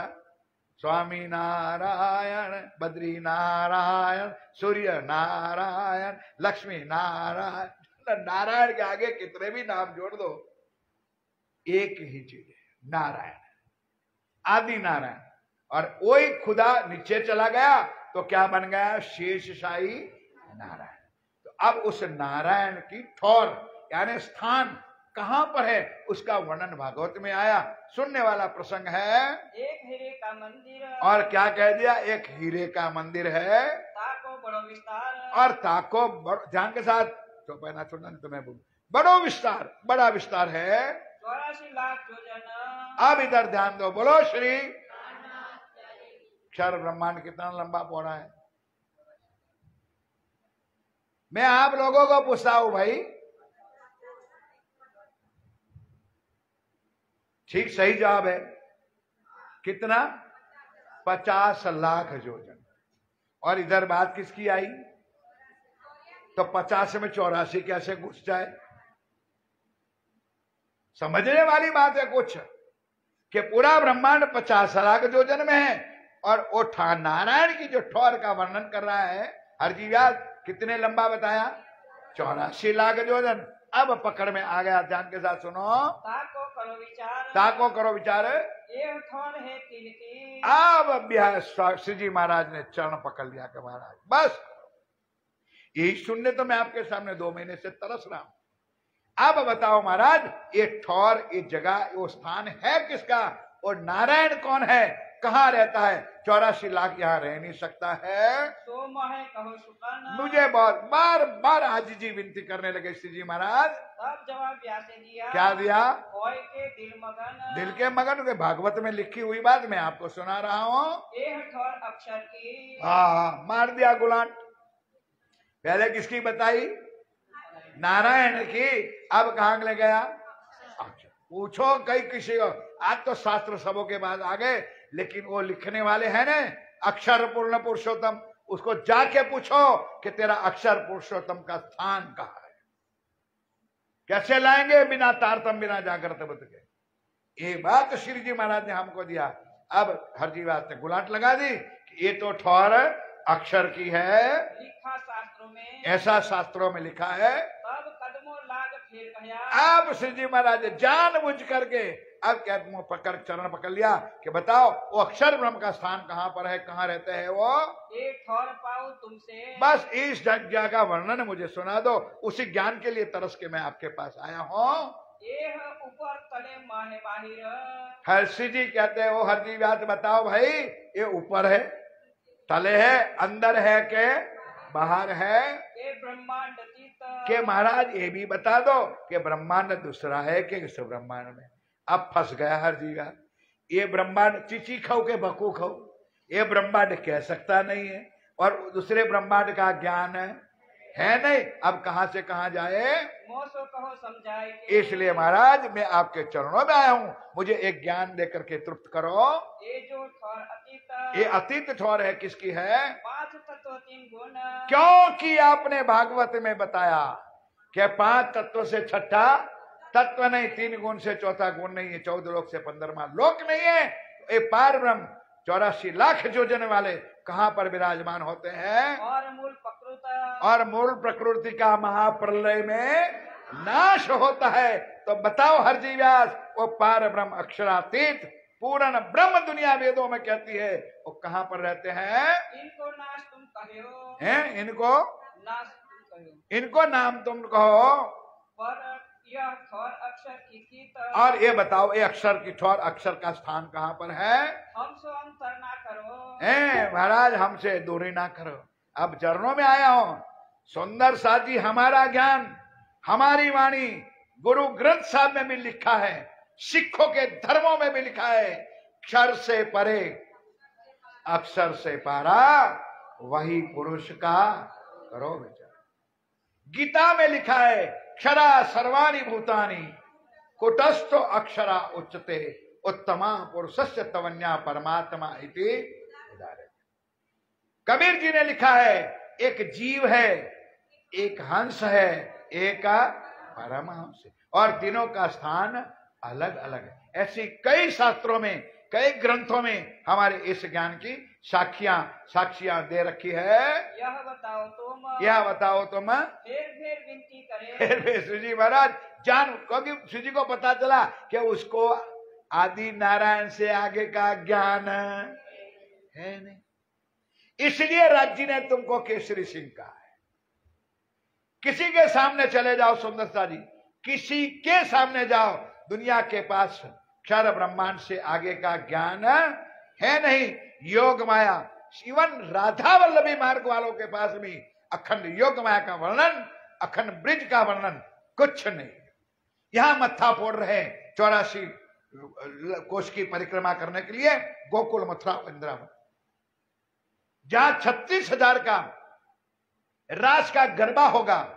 कॉमन सेंस बुद्धि से सोचो कि 36,000 का ग्राउंड कितना लंबा पौना होगा, और मथुरा में इतनी मुट्ठी की जगह में किशन का घर बनाया है, बाहर शंकर की मूर्ति पधरा दी, और वहां हम मत्था फोड़ने जा रहे हैं। जिसका महाप्रलय में लय है, उसको पता ही नहीं है कि अक्षरातीत का ज्ञान वेदों में, शास्त्रों में, कुरानों में, पुराणों में कैसे वर्णन किया गया है। सुने तुम्हारे मुख, बस यही हम सुनने तुम्हारे पास आए हैं। तब जवाब व्यास ने दिया। ध्यान के साथ सुनो। अब व्यास जी भी हार गए, तब जवाब व्यास ने दिया, यह ठोर आदि नारायण। अब हम आपसे गुलाट मार दे, अक्षर से नीचे आ गया। ये ठोर आदि नारायण की है, क्षीर सागर में रहते हैं। और कहाँ रहते हैं? वो कांजी वाला प्रसंग इधर दोबारा आया कि क्षीर सागर में बट के पेड़ के ऊपर अंगुष्ठ मात्र बन करके रहते। और आगे अभी जवाब आप लोगों ने सुन भी लिया कि उसका तो महाप्रलय में, तो बताओ क्षीर सागर तेरा कहाँ रहेगा? शास्त्रों में पहचान, ऐसे शास्त्रों में लिखा है, इसलिए मैं वर्णन कर रहा हूँ। तब श्री जी ये कहा, क्या कहा? ये तो कहा मैंने इंड, ये तो ये ब्रह्मांड की बात है, उसका तो महाप्रलय में तुम्हारा ग्रंथ बोलता है नाश है। उड़े त्रिगुण समेत ब्रह्मांड, उड़े जब महाप्रलय होगा तब ब्रह्मा विष्णु महेश 33 कोटि देवी देवताओं के साथ शेष शाही नारायण से लेकर आदि नारायण तक का महाप्रलय में लय होने वाला है। फिर विनती करे, अब श्री जी ने पकड़ लिया, फिर विनती आज जी करे, हम सोना करो अंतर। हे हरजी व्यास, हमें इतने दिनों से आपके इंतजार कर रहा हूं, आप अंतर मत करो। आप बड़ा अगाध ज्ञान वाले पंडित हो, आपको ज्ञान क्यों? आपके अंदर अहंकार है कि मैंने जिसको हाँ कहे उसको ना कहने वाला कोई है नहीं, इसलिए आप अब बताओ हमें तुम बिना कौन समझावे। और नमक मेरे श्री जी भी कोई कम थोड़े है, अरे तुम्हारे बिना हमको ये ज्ञान कौन और सुनाएगा? दिखावे पटंतर, इसलिए महाराज हमसे अंतर ना करो, पटंतर खोल करके दिल खोल करके एक ज्ञान हमको सुनाओ। तब व्यासे झुक के कहा, बोलो श्री प्राणनाथ प्यारे की जय। तब व्यासे झुक के, खत्म हो गया, मर गया। क्या कहा कह रहे हैं? तब व्यासे झुक के कहा, मोहे कहा तू क्या, कि तू क्या कहना चाहते हैं? मुझे क्या मुझे मेरे से क्या, जो ग्रंथों में लिखा है वो ज्ञान मैं तुझे सुना रहा हूँ। शास्त्रों में ऐसा लिखा, शास्त्रों में ऐसा लिखा है, तो क्या उत्तर दे? मैं दूसरा उत्तर दूसरा जवाब क्या लाऊं? कहा कटुक वचन आचार्यों जो को, कटुक वचन, गलत शब्दों में जिन्होंने शास्त्र लिखा है उसके ऊपर गलत शब्द कहा कि उस मूर्खों ने एक ज्ञान ऐसा लिखा है जो लिखा लखाना सो वंचाना, वही मैं ज्ञान बांच रहा हूँ। ऐसे ही लिखे सुकन, ऐसा ही लिखा है तो मैं क्या करूं भाई? तो मैं क्या करूं? तो मैं क्या कर सकता हूँ? क्या निशा करूं मोमिन? अब भाई बताओ मैं क्या तेरी है?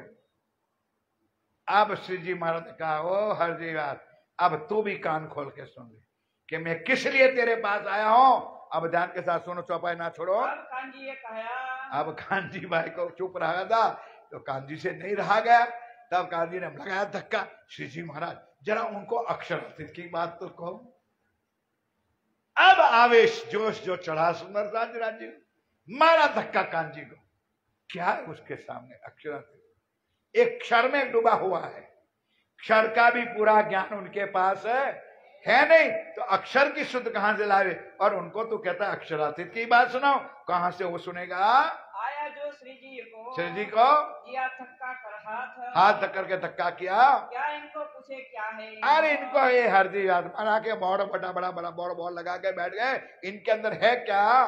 थका क्षर में साथ, थका मैंने थक गया, क्षर के अंदर डूब गए, उससे आगे का ज्ञान उनके पास नहीं है। ये तो थका अक्षर में, ये तो थका अक्षर में, शुद्ध नहीं अक्षर, अक्षर की शुद्ध नहीं, और तू कहता है अक्षरातीत की बात सुनाओ। कहां से मैं उनको सुनाऊं, समझाओ? अक्षरातीत की तीन को, अक्षरातीत को तीन की एक क्या देवे उत्तर, एक क्या देवे उत्तर? हो दुनिया का बने बैठा पंडित पंडा, और दुनिया की ज्ञान सुनाने वाला, भागवत सुना के पैसा बटोरने वाला, वो अक्षरातीत का ज्ञान कहां से सुनाएगा? जब रीस करके कहा तो श्री जी ने एक सुकन, तब व्यास की सुध गई, तब व्यास की शुद्ध बुद्ध गई। हे बात सयन, हे बात सही है ना? तब श्री जी ये कहा, क्या कहा? व्यास वचन, अब सन कि मैं किस लिए तेरे पास आया हूँ। अब साक्षात श्री जी कह रहे हैं, जो मैं आया तुम पे, मैं कोई खाली तेरे पास कथा सुनने नहीं आया हूँ। ये तो कानजी ने कहा, और तूने अपने बोर्ड पर लिखा था ना कि मैं दिन को रात को कोई कहने वाला नहीं है, इसलिए मुझे राज्य ने खुद राज्य है। सुंदर साथ जी सोचो, कभी अपने मुख से नहीं कहा मैं राज्य हूं, मुझे हक ने भेजा है, मुझे राज्य ने भेजा है, मुझे धनी ने आपके पास भेजा है। तुम वचन अंत समय, तुमने अंत समय जो वचन कहा था, तूने मरते समय ये वचन कहा था कि बे मैं इस इंद का जीव नहीं हूं, तब एक काम करने के लिए मैं तेरे पास आया हूँ। क्या दान करूं मैं, क्या दान करूं मैं? और जाको में हाँ कही, जाको में हाँ कही, ना कही कोई। इस वास्ते गुमान भानने, इस वास्ते तेरा अहंकार तोड़ने के लिए क्या हुआ? मैं भेजा तुम पर सयन, मैं भेजा तुम पर सयन, हमको पठावे हक ने। देखो चौपाई आ गई, हमको पठाया हक ने। खुद ने कहा मैं राज्य हूं, मैं प्राणनाथ हूं। आज तो दो चौपाई आ गई और हम पंडित हो गए, हम विद्वान हो गए, हम धर्म उपदेशक हो गए, हम धर्म प्रचारक हो गए। अक्षरातीत क्या सुनाते, हमको राज्य ने भेजा है, परमात्मा ने भेजा है तेरा अहंकार तोड़ने के लिए। जिन पर मेहर भगवान की, जिन पर मेहर भगवान की, गुमान भान करे रोशन, रोशन। तब व्यासे वचन कहे, तब व्यास का अब पता चला तू भगत नहीं है, तो भगत राज है, तो भक्त राज है। तो मेरी आत्म को जागृत करवाने के लिए यहाँ पर तूने राज्य ने, परमात्मा ने भेजा है। मैं कहा यो ही कर मेरा अर्थ था एक काज, के गुल्लर लगे दरखत को। अब मुझे पता चला, मैंने बोर्ड तो बड़े बड़े लगवा दिए थे, लेकिन मैं क्या हूं अब अपनी इंट्रोडक्शन देता है। गुल्लर ગુજરાતી में उमेड़ो के અને એનાથી એનું નાનું ફળ કહીએ તો વડ, વડ નહીં પણ વડ જેવું, बट को, पेड़ को लाल टमाटा जैसा छोटा फल होता है, उमेड़ा को भी ऐसा होता है। जब पक जाता है तो इन बीच में पर्दा होते हैं, फल को तोड़ोगे ना तो पट लेता है, ये पट वाला दूसरे को नहीं जानता, ये पट वाला दूसरे को नहीं जानता। जब टेटा नीचे गिरता है तो सारे जीव निकलते, तब पता चलता है कि इस बिहार के नहीं आया हूं। तो आज मैं छोड़े हथियार, ओ सुंदर सा जी एक बार जयकारा तो बोल दो, बोलो श्री प्राणनाथ प्यारी। आज मैंने हथियार, कोई तरवाल कटारी नहीं, अहंकार, अहंकार क्या हथियार का।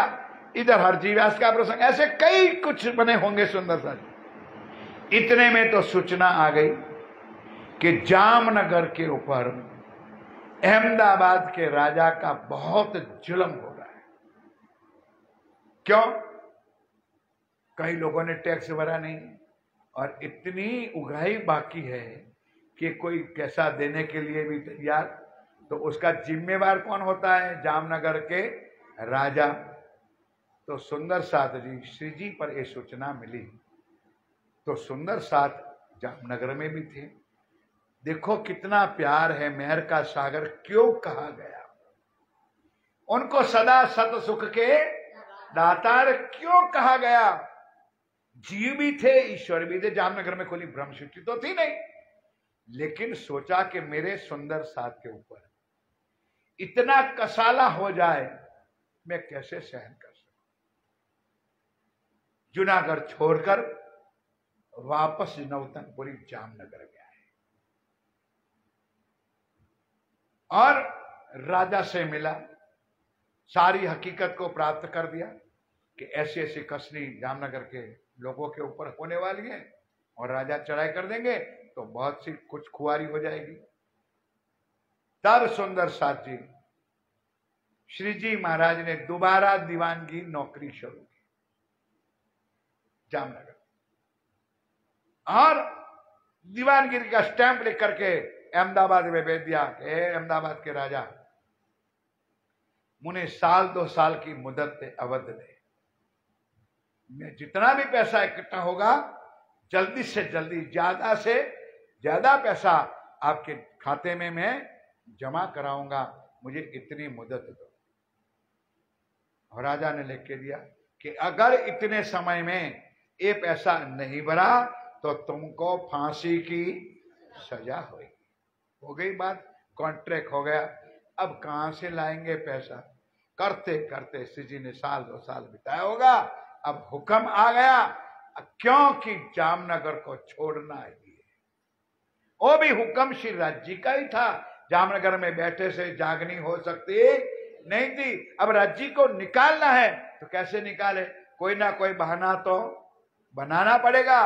अब वो अहमदाबाद गुजरात के राजा का हुक्म आया और फांसी की सजा होने वाली थी, उसको पकड़ करके अब प्रेम दरवाजा, कालूपुर रेलवे स्टेशन से आगे चोखा बाजार आता है, चोखा बाजार के आगे दिल्ली दरवाजा, दिल्ली गेट आता है, वहां प्रेम दरवाजा, वहां जेल थी। उस जेल के अंदर ले आए और महराज ठाकुर को और उनकी धर्मपत्नी बाईजुरा तेज कुंवरी को भी ले आए। सारे जामनगर में बसे हैं और सारे मतलब अहमदाबाद में आए और सब यहाँ लीला होने लगी। अब सुंदर साथ जी छोड़ना ने ध्यान के साथ पकड़ लेना चौबे। ये बात पता चला किसको? ओ कांजी भाई को। ओ कांजी तीसरी बार आया। अब मुदत नजदीक थी, 4 दिन के बाद फांसी की सजा होने वाली थी। भागता भागता कांजी आया जहां तेज कोरी बाई थी, प्रणाम किया, पहचानती तो थी। सारी खबर अंतर पूछी कि जल्दी रसोई बनाओ, सुंदर व्यंजन भोजन बनाना, खाली रोटी सब्जियां नहीं। अब तेज कोरी भाई कह भाई किस खुशियों में तू मिठाइयां बनाना चाहता? कल तो परसों तो उनको फांसी होने वाली है कि मैं कहता हूं ने कि मैं उनको खिलाने जाऊं। अब तेज कुंवरी ने सुंदर भोजन बनाया, भोजन का थाल तैयार किया और कहा तेरी प्यारी साड़ी कौन सी पहनती है रोज? ये वाली पहनती हूं, वो साड़ी मुझे दे दे। कुर्बानी का नाम सुनत मोमिन उल सत अंग, चौपाइया रटने वाले के लिए ज्ञान नहीं है। कुर्बानी, साड़ी ले ली, ब्लाउज ले लिया, पेटीकोट ले लिया। कांजी ने पूरा अपना वेश उतार दिया, पहन ली साड़ी। अब राजपूत थे, मूछे तो थी लेकिन घूंघट डाल दिया था, कौन देखे मुझे। गले गए जाल के दरवाजे पर, खटखटाए, कौन हो? तेज कुंवरी। क्या बात है भाई? मेरे पति को 4 दिन के बाद फांसी होने वाली है, आखिरी मिलन है मेरा, तो मैं उनको भोजन खिलाने के लिए मैं यहां पर आई हूं। नियम था उसको। अंदर गया, जिस कोठड़ी में श्री जी महाराज बैठे थे, खटखटाया, दरवाजा खोला। दरवाजा खोल के पीछे हाथ से ही दरवाजा बंद कर दिया। साड़ी देख करके हैरान हो तेज कुंवरी, तेरी इतनी हिम्मत, तू अकेली, क्योंकि साड़ी किसकी थी? तेज कुंवरी थी, पता नहीं चला। अब दरवाजा बंद करके घूंघट उठाया तो मूछों वाली तेज कुंवरी के कांजी तू? चुप, एक शब्द भी बोलना नहीं। पहले तो एक गरम गरम भोजन लाया, भोजन करना बड़े प्यार से बनाया है तेज कुंवरी ने, और मैं प्यार से लेके अब पहले भोजन कर ले। प्यार से भोजन करवाया।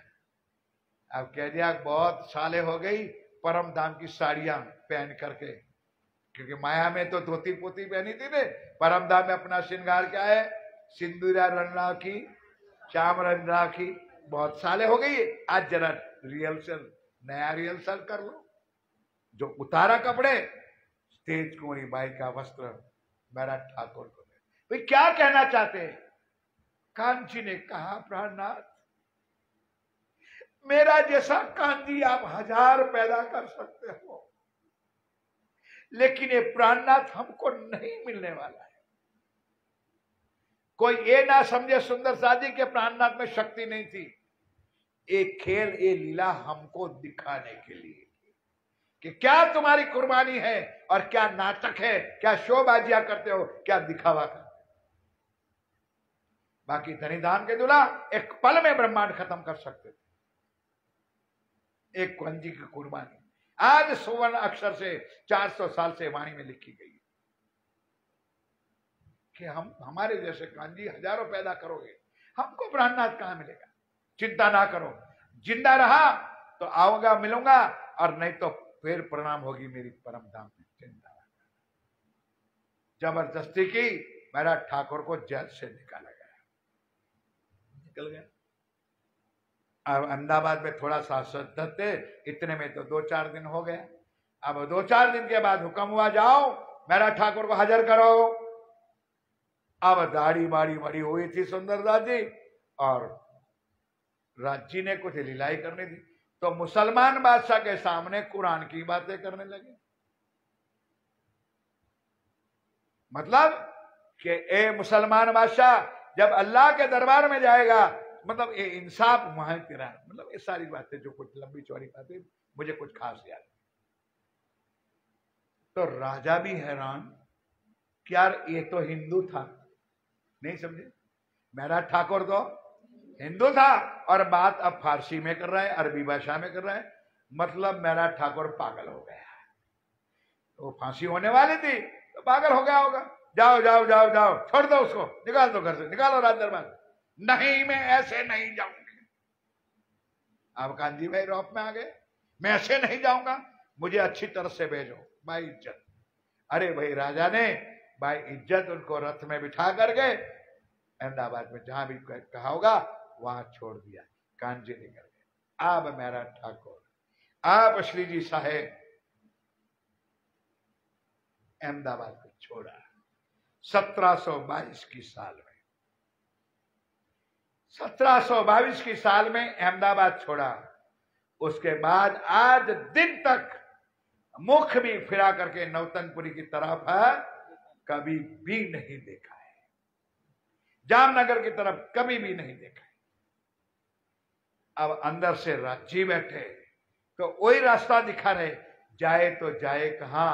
अब अहमदाबाद से सीधा उठाया तो आया दीप बंदर में। आप श्री जी महाराज दीप बंदर में पहुंचते हैं। कहां से माया छोड़ के, कहां से माया छोड़ के मोमिनों का सिर था। अब सुंदर सा जी जागनी यात्रा अब शुरू हुई। पहली असल जागनी यात्रा सूरत से होगी, आज पहली जागनी यात्रा शुरू हो गई। जागनी के ब्रह्मांड में 1722 से लेकर जागनी का काम श्री जी ने अपने सिर पे लिया था। जो राज्य का हुक्म लेकर निकले थे, अब सीधा अहमदाबाद छोड़ करके दीप बंदर में पहुंचते हैं। आए दीप गुजरात से, आए गुजरात यानी अहमदाबाद से दीप बंदर पहुंचे हैं सुंदर साथ जी। दीप बंदर में आज भी हमारा मंदिर है। जो घर था जयराम भाई, वहां पर हिरण भी है और हथौड़ा भी है। अब पुराना है कि चाहे किसी ने रखा है, मैं खुद देख के आया। लेकिन कृष्ण प्रणामी मंदिर के नाम से जब मैं घूमने गया था, तो ये जब वितक में करता था कई सालों से, कृपा धनीराज जी की कृपा, तो अब आगे फिरंगियों वाला जो प्रसंग आएगा, तो मैं निकला रोड से, वो मीनारा तक में दरिया के किनारे किनारे मंदिर है। मुझे लगा कि ऐसे आए होंगे श्री जी महाराज, ऐसे गए होंगे, ऐसे उसको कोई चुगलखोर मिला होगा। तो पूरा जैसे नक्शा वितक में हुआ था, एज इट इज दिमाग में, दिल में। एक दिन एक रात में रहा था। क्या कसनी की है मेरे धनी ने हमारे वास्ते। आप श्री जी महाराज जयराम भाई कंसारा के अब चौपाई छोड़ दी। अब सुंदर सा जी आधा घंटा बाकी है। मैं हर बार वितक में यही विनती करता हूं कि इसमें इतने खंडनी के वचन है कि आज के सुंदर साथ एक भी शब्द सुनने के लिए तैयार नहीं। क्यों? मुंह फिर जाता है, मुंह फूल जाता है, मुंह कड़ी जैसा हो जाता है। हैं? महाराज जी ने मुझे ऐसा किया, अमृत भाई ने ऐसा किया। इसलिए जिनको ये चर्चा सुननी है तो आधा घंटा के लिए आप बन जाओ जयराम भाई कंसारा, और मेरे प्राणनाथ बैठे सिंहासन पर। ये एक एक चौपाई बढ़ते हैं। ये किसके मुख की चौपाई है? दाम के धनी मेरे पिया प्राणनाथ जी के वचन है। तो जरा डट के बैठो और आज एक खंडनी के वचन सुनो, तुमको नहीं सुना जाएगा। और जयराम भाई ने सुना था, और जयराम भाई की आत्म कैसे जागृत हुई, प्रमाण में दरबार देता हूं कि देवचंद जी महाराज ने निज नाम श्री कृष्ण जी वाला मूल मंत्र दे करके 313 आत्मा जगाई। लेकिन मेरे पास दो प्रमाण हैं, एक जयराम भाई कंसारा और एक स्वयं इंद्रावती की आत्म। मेरा ठाकुर नहीं जगे थे। अगर जग गए होते तो हफ्सा में वो ना चिल्लाते कि हाय हाय रे मेरे धनी धाम के दुल्हा, मैं कर ना सकी। अब रो में याद कर करके जो मारे थे हित के बाद। और अब नंबर 2 का आया, बाकी 311 का मुझे पता नहीं। वाणी में भी तक में लिखा है कि वो तारतम से परख कर जगाया था, एक भी आत्म जागृत नहीं हुई। ये चर्चा अब 15-20 मिनट के लिए ध्यान के साथ सुनो, मायापुरी दिखाए के, मायापुरी दिखाए के नजर करी तरफ हक, हक। अब श्री राज जी के काम के लिए जो राज जी ने हुक्म दिखा उनको भी दिखाना था। आप समझ गए सुंदरता जी? घर जाके जरा गिनती गिन लेना, जन्म कब हुआ था मेरा ठाकुर का? अरे यार क्या पूछे इन लोगों को यार। हाँ बोलो ने भाई, गूंगे क्यों हो तुम लोग? बैठे हो 1600, अब 1722, गिन लो कितने साल हो गए? 40-45 हो गए। अब लाइन बदल गई। 2 दिन नहीं आए थे, तुमको क्या पता? घर में बैठे रहो, सड़े रहो, वहां पर सड़ो। 40 साल की लीला देवचंद जी की, और यहाँ 40-45 साल की लीला ये अब चल रही है। बहन जी अगर टाइम है तो आधा घंटा बैठो, 10-15 मिनट में कुछ नहीं बिगड़ जाएगी। प्रसाद लेके जाओ, 2 मिनट बैठ के चर्चा सुनते जाओ। इधर सुनो, बोलो श्री प्राणनाथ प्यारे की जय। ध्यान के साथ सुनो, 1722 आई ने और 1675 हो गया 40 साल का। ये सारी अब यहां से नई लीला, चौपाई आगे बोली, यहां तक संसार की लीला चली, अब हक की लीला शुरू हो जाती है। जब जाम वजीर विदा दई, जब जाम वजीर विदा दई, एक कसाला दुख, दुख, हुआ हुक्म हक सुबान का, अब हक का हुक्म का सुबह का हुक्म हुआ, अब ये पावे सुख। चलो अब गुजरात से आए दीप बंदर, 22 साथी जयराम के घर, चेला नहीं, गुरु जी आए, गुरु जी आए, कोई गुरु जी नहीं। बोल खोल दो वाणी। 22 साथी जयराम के, मेरा ठाकुर का भी साथी था और देवचंद जी महाराज ने भी साथी बनाया। चेला मुंडा नहीं था, चेला चपाटा नहीं बनाया था। चौपाई सुन लो, 22 साथी जयराम के घर पहुंचे, उठ मिले आनंद सो, और बड़े सालों के बाद मेरा ठाकुर दीप बंदर तक। तो जयराम को क्या पता कि अहमदाबाद जेल में गए थे कि फलाना ठिकाना, बड़ा जामनगर से आए थे, बड़ा हर्ष के साथ पुराने साथी गले लगाया, फेंट लगाया। क्यों भाई? चौपाई सुनना, क्या हुआ कि जयराम भाई धनवान थे, पैसा बहुत कुछ कमाया।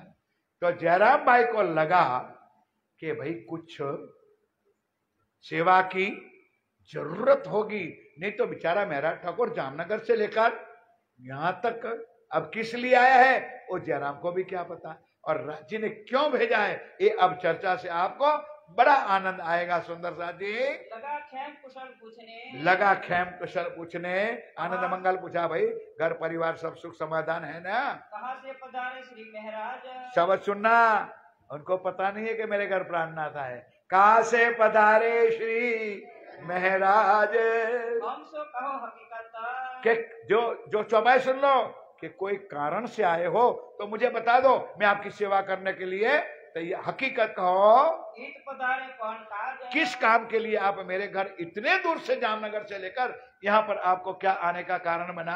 तब जवाब दिया श्री जी ने, अब ध्यान के साथ सुनो मेरे साथियों, तब जवाब दिया श्री जी ने, हम आए तुम्हारे काज। ओ जयराम भाई सुन ले, तेरे दिल में से भाव जो है प्यार है, मैं मानता हूं। मैं आमदनी पैसा बटोरने नहीं आया हूं, मैं कोई फंड रिफंड लेकर के नहीं आया हूं, हम आए तेरे लिए। श्री राज जी ने तेरी आत्म को झकझोरने के लिए तेरे चरणों में मुझे, तेरे पास मुझे श्री राज जी ने भेजा है। हमको भेजा हक ने, लो बात बाद में चौपाई ले लो, हमको भेजा हक ने, मैं प्रोन्नत हूं नहीं। आज तो हमारी परख हो जाती है, हम फलाने आचार्य, फलाना ठिकाना कार्यवती, फलाना गुरु है। हमको भेजा हक ने, राज्य ने मुझे तेरे पास भेजा है। हुक्म दिया श्री राज जी का हुक्म था, वो हुक्म लेकर के मैं जयराम तेरे पास आया हूं। ढूंढ करो साथ को, क्योंकि उन्होंने कहा था कि सुंदर साथ मोतीड़ा तो वीराना भरत खंड में, कौन सा मोतीड़ा? ये सुंदर साथ पूरा भारतवर्ष के अंदर अलग अलग राज्यों में, अलग अलग स्टेटों में, अलग अलग गांव नगर शहरों में मोती की तरफ बिखर बिखर के पड़े हैं, एक दूसरे को जानते भी नहीं है कि हम परम धाम के साथी हैं। इसलिए राज्य ने मुझे तेरे पास भेजा है। माया करो खबर, माया से करो खबर, याद करो निज धाम को, और याद, माया से खबर करने का मतलब माया से निकालो और परम धाम के अंदर दृष्टि डालो। चलो राह इस्लाम पर, निजानंद संप्रदाय की राह पर चलो।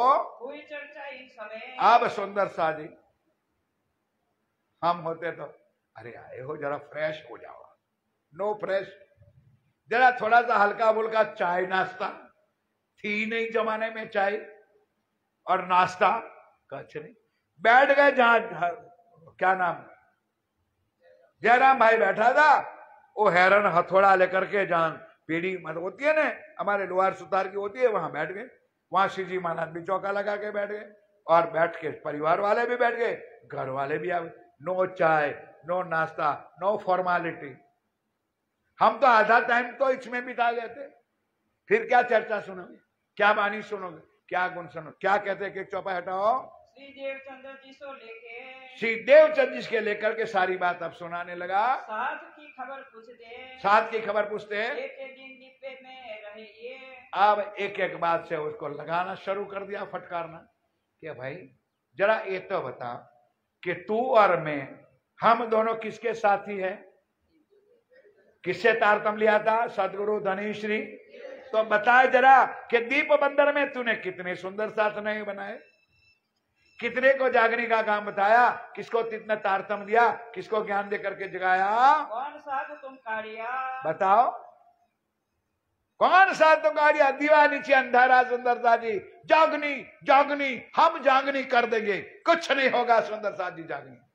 घंटों में चर्चा कर लो और घंटे में जागनी हो जाती, कुछ नहीं। 18 साल तक मेरे पिया प्राणनाथ जी भटकते रहे, फिर भी जागनी का काम पूरा नहीं हुआ। तुम होते कौन हो घंटे में चर्चा करने वाले, जागनी हो गई, जागनी हो गई।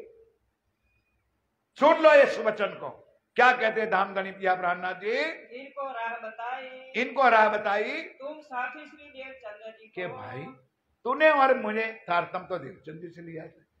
अब एक एक बात सुनाते हैं, चौपाई चलाना कि देवचंद जी महाराज धाम गए तो कम से कम अपना गुजराती में क्या कोको करवा है, वो भी नहीं आया। तू एक चिट्ठी भी श्रद्धांजलि की नहीं भेजी, एक पत्र भी नौतनपुरी तूने नहीं लिखा। चल ठीक है, वो भी सूचना मैंने तेरे को दी थी। उसके बाद समय जाने के बाद बिहारी जी को हमने मसनद के ऊपर गादी पर बिठाया, बड़ा भंडारा किया, तब भी मैंने तुझे चिट्ठी लिखी थी, तूने एक पत्र का भी जवाब नहीं दिया। और जयराम तुझे हो क्या गया है, क्या माया में तू डूब करके बैठा है। तुमको ऐसा ना चाहिए, तुम साथी देवचंद जी के, ऐसा तेरी शोभा नहीं देती है। और बैठो एक अंधेर, इतनी अंधेर अपने शरीर को मरने आया है, तांबा पित्तल खुट खुट करके तेरा जीवन खत्म हो गया, फिर भी तेरी अंधी आंखें अभी भी खोलती नहीं है। श्री धाम धनी को देख के, जरा नजर तो कर राज्य के तरफ चरणों में। तुमको शर्म न आई फिर, ये शब्द कहा है, तुमको शर्म ना आई। धिक्कार है जयराम कि इतना काम होने के बाद तुझे आया भी नहीं और पत्र भी नहीं लिखा। एक पाती कबू ना लिखी, लो एक पाती भी कब हो ना लिखी कि हमारो ना तो श्री धाम, कि हमारा धर्म, हमारा संप्रदाय ऐसा सुंदर सा आश्वासन पत्र तो कर सकते हैं। आज हम लोग मोबाइल कर देते कि भाई अच्छा हुआ, ऐसा जैसे आप करते फॉर्मेलिटी, कुछ लेना देना तो है नहीं, ये भी तूने नहीं किया। श्री देवचंद्र जी सफर किया, चलो चलो शाबाश, तुम कबू न आए दिन धाम, हो गई बात। देव सफर किया मतलब धाम चले, तब भी तू नहीं आया। बैठे बिहारी जी चाकले, गादी पर बिठाया तब भी तू नहीं आया। कबहू खबर ना पूछोती, कभी तूने सुंदर साथ की खबर पूछी नहीं। क्या हाल तुम्हारा वक्त, ओ जयराम भाई, वक्त मरने का आया है, तेरे मरने समय तेरी हालत क्या होगी। मिल गए माया मिने, इतना माया में चिपक गया, इतनी माया के थपेड़े में तू लुट गया है, जाने अनादि के हित, जाने ऐसा ही समझता है कि ही मेरा परम धाम, मतलब ये तांबा और पित्तल है ना, यही मेरा परम धाम है, इससे मुझे आगे जाना ही नहीं है। हम कबू न जाएंगे, हम परम धाम कभी जाने वाले, ये माया, एक कुटुंब, एक परिवार हमारा परम धाम बना के तू बैठ गया मालिक माया में। तुमको ऐसा ना चाहिए, नहीं, धिक्कार है जयराम भाई, तू इतना अच्छा आदमी, अच्छा सुंदर सा, ऐसा तेरे को नहीं चाहिए। देखो अपनी बुनियाद, अपनी शोभा तो देखो, हम है कहाँ, हमारा धर्म क्या है, हमारा संप्रदाय क्या है, हमारा वतन कहाँ है, हमारा घर कहाँ है, हमारे आत्मा के खावंद कौन है। तुम श्री देवचंद्र जी के साथी, तुम बार बार कहते तुम देवचंद जी के साथी हो, गिरो पैगंबर आद, और सुंदर साथ के अंदर अग्रगण्य। क्यों कि जयराम भाई कंसारा को भी वैसे तारतम नहीं दिया था, पहचाना था कि तू परम धाम की करुणावती की वासना है, उस जान के तुझे तारतम दिया था। तीन सामने तुम ना देखिया, इसके सामने भी तूने नहीं पहचान किया। खाविंद हमारा चित्त, चलो हम आए माया देखने, सावधान हो जाओ, हम आए हैं माया। क्या मांगा था परम धाम में मूल मिला में? हे राजी महाराज हमको माया देखनी है, लेकिन भूल कहां पड़ गई? आए थे देखने, लगे करने, इसलिए हम माया में फंसे हुए हैं। जो वचन खंडनी के, ऐसे खंडनी के कटु वचन कह करके झंझोड़ दिया जयराम भाई को। कई दृष्टांत देके किया, कई कितने दृष्टांत दे करके जयराम भाई को कहा, आंखों से आंसू निकल रहा है, एक शब्द भी जयराम भाई बोल सकता नहीं है। जीवता खबरदार, जीवता मर्दा, मतलब जीवता करने का मतलब माया में डूबे थे, अब उनको जिंदा किया। सुंदर साथ में आने का कब लो कासा टूटेगा, वहां तक कह दिया सुंदर साथी कि वो मूर्ख जयराम 80 साल की उम्र हुई है, ये तांबा पित्तल के बर्तन कब तक बनाते रहेंगे, ये कासा कब तक उठेगा? कब लो हथौड़ा हेरन, ये हथौड़ा और हेरन परमधाम में आने वाली नहीं है, तो कब तक हथौड़ा हेरन लेकर के मरेगा? कब लो घर में बैठेगा, और कब लो इस माया के जंजावत में, ये मेरी बच्चे है, मेरे परिवार है, मेरी पत्नी है, मेरा कुटुंब है, परिवार करके कोई तेरे साथ आने वाला नहीं है। आई सिर पर क़यामत रोशन, ओ जयराम भाई सिर पर क़यामत आई, फजर हो गई सुंदरता, कल हमारा जाना होगा, इसलिए जागृत हो जाओ। बोलो श्री प्राणनाथ। इसलिए सब सुंदर साथ को एक ज्ञान दिया रहा है, ये मुर्दा 14 तबका, 14 लोक मुर्दार है, पाताल में शेष शाही नारायण लेकर आदि नारायण तक सारा ब्रह्मांड मुर्दार है। मुर्दार का अर्थ झूठा है, नाशवंत है, इसमें कोई अखंड है नहीं, और ना किसी को अखंड करने की किसी में शक्ति है। कछु शर्म ना आई हक की, ओ जयराम भाई तुझे शर्म नहीं आई श्री राज जी की के धाम धनी पिया प्राणनाथ जी ने तूने कितना अखंड का सुख दिया, उसके बदले में तू क्या कर रहा है? तुम कहावत गिरो खास, और कहते हैं क्या मैं ब्रह्म सृष्टि हूँ, मैं परमधाम की आत्मा हूँ, मुझे परमधाम जाना है। बहुत दिन मुर्दार में, ओ भाई बहुत हो गया, बहुत हो गया, इस संसार में बहुत जीवन तेरा खत्म हो गया। अब कहते दिन जियोगे, ओ जयराम सुनो वचन, कहते दिन तुम जियोगे। कछु घर की करो पहचान, कौन सा घर की? ये माया का घर छोड़ करके अखंड परमधाम रंगमहल मूल मिलावा का थोड़ा ध्यान कर लो। कोई न अभाया इनमें, ये शब्द है, इतने कटु वचन कहे कि जयराम भाई तेरे से कुत्ते भी अच्छे। चचोड़त मुर्दे, झूठ की पत्नी झूठ, परिवार झूठ, सगे संबंधी झूठ को माया के पकड़ में बैठे और राज्य को छोड़ दिया। जैसे एक कुत्ता होता है, कुत्ता को कितना भी अच्छा खाना दो, ओ गंदगी के ऊपर गुजराती में उकेड़ो, वो चले जाएगा। वह मरे हुए पशुओं के हड्डी पकड़ के ले आएगा। अब वो हड्डी पकड़ के तो ले आएगा, लेकिन टूटेगा कैसे? कई कई भीड़ करेगा। अब ऐसा टूटेगा, कोई प्लेन तो होता नहीं है, तो एक तरफ अणी निकलेगी, पॉइंट निकले जाएगा। अब उस हड्डी को कुत्ता अपने मुंह में डालता है, क्या समझ करके कि हड्डी में से मुझे कुछ रस मिलेगा। रस का खाक मिलने वाला। अब वो हड्डी की जो अणी चांच है अपने तालू में, कुत्ते की अपने तालू में भोंकती है, तो अपने तालू का लोही रक्त वो हड्डी के ऊपर आता है और वो हड्डी चूसता है। तो अंधा कुत्ता समझता है कि मेरे हड्डियों में से रस आता है। अब समझ लो सुंदर साथ, ये संसार, ये माया, ये परिवार झूठी हड्डियां हैं, उसको हम चूसते हैं, हम समझते हैं उसमें हमको मिल जाएगा, कुछ मिलने वाला नहीं है। ये बात श्री जी महाराज जयराम भाई कंसारा को कह रहे कि चचोड़त ठोर मुर्दाला, श्री धामधनी सुख छोड़ के, श्री धामधनी के सुख छोड़ के या हमेशा होंगे ख्वार, या हमेशा होगे ख्वार। ये इंद्रियन के स्वाद को, ये इंद्रियन के स्वाद को लगा संसार, सारा दुनिया खाने के लिए। कई लोग तो कहते हैं यार भूखे मरने से खा के मरो। इंद्रियों के स्वाद के लिए, जिब्या के स्वाद के लिए पहचानते हैं, चाहे कितना भी सुंदर रसगुल्ला खा लो, शिकरंद खा लो, दूधपाक खा लो, आखिर आप जानते हो कि वो मिट्टी ही मिट्टी में मिल जाता है। इंद्रियन के स्वाद के लिए, ये झूठ के प्रपंच के लिए हम फंस रहे हैं। ये मोह के जीव रहेंगे मोह में, हम मोह के जीव है, मोह के जीव, मोह के माया में रहेंगे। तू मोह का जीव नहीं है। ये वचन सुन के रोइया। बोलो श्री प्राणनाथ। ये वचन सुनकर जयराम भाई की आंखों से चौधार आंसू निकले। एक दर्द था कहने वाले के अंदर और एक दर्द था सुनने वाले के अंदर।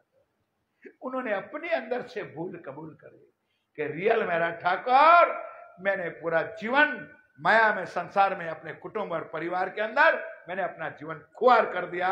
मुझसे कछु ना हुआ, मुझसे कछु ना हुआ, तो धिक्कार आपको था, अपने आप को धिक्कार किया। हमको इन मायावी ने, हमको इन मायावी ने याद न आया धाम, हमको इन मायावी ने याद न आया धनी धाम। हम भूले ये तहकीक, बिल्कुल निश्चित बात है स्वामी जी, हम भूल चुके हैं। आए माया के काम, माया के काम में आ गए और माया करने बैठ गए दुनिया में। ना जानी हम निस्बत, हमने अपनी निस्बत को नहीं पहचानी। हमारा मूल संबंध क्या है? संबंध मूल को मैं तो पाऊं पर छोड़ू न।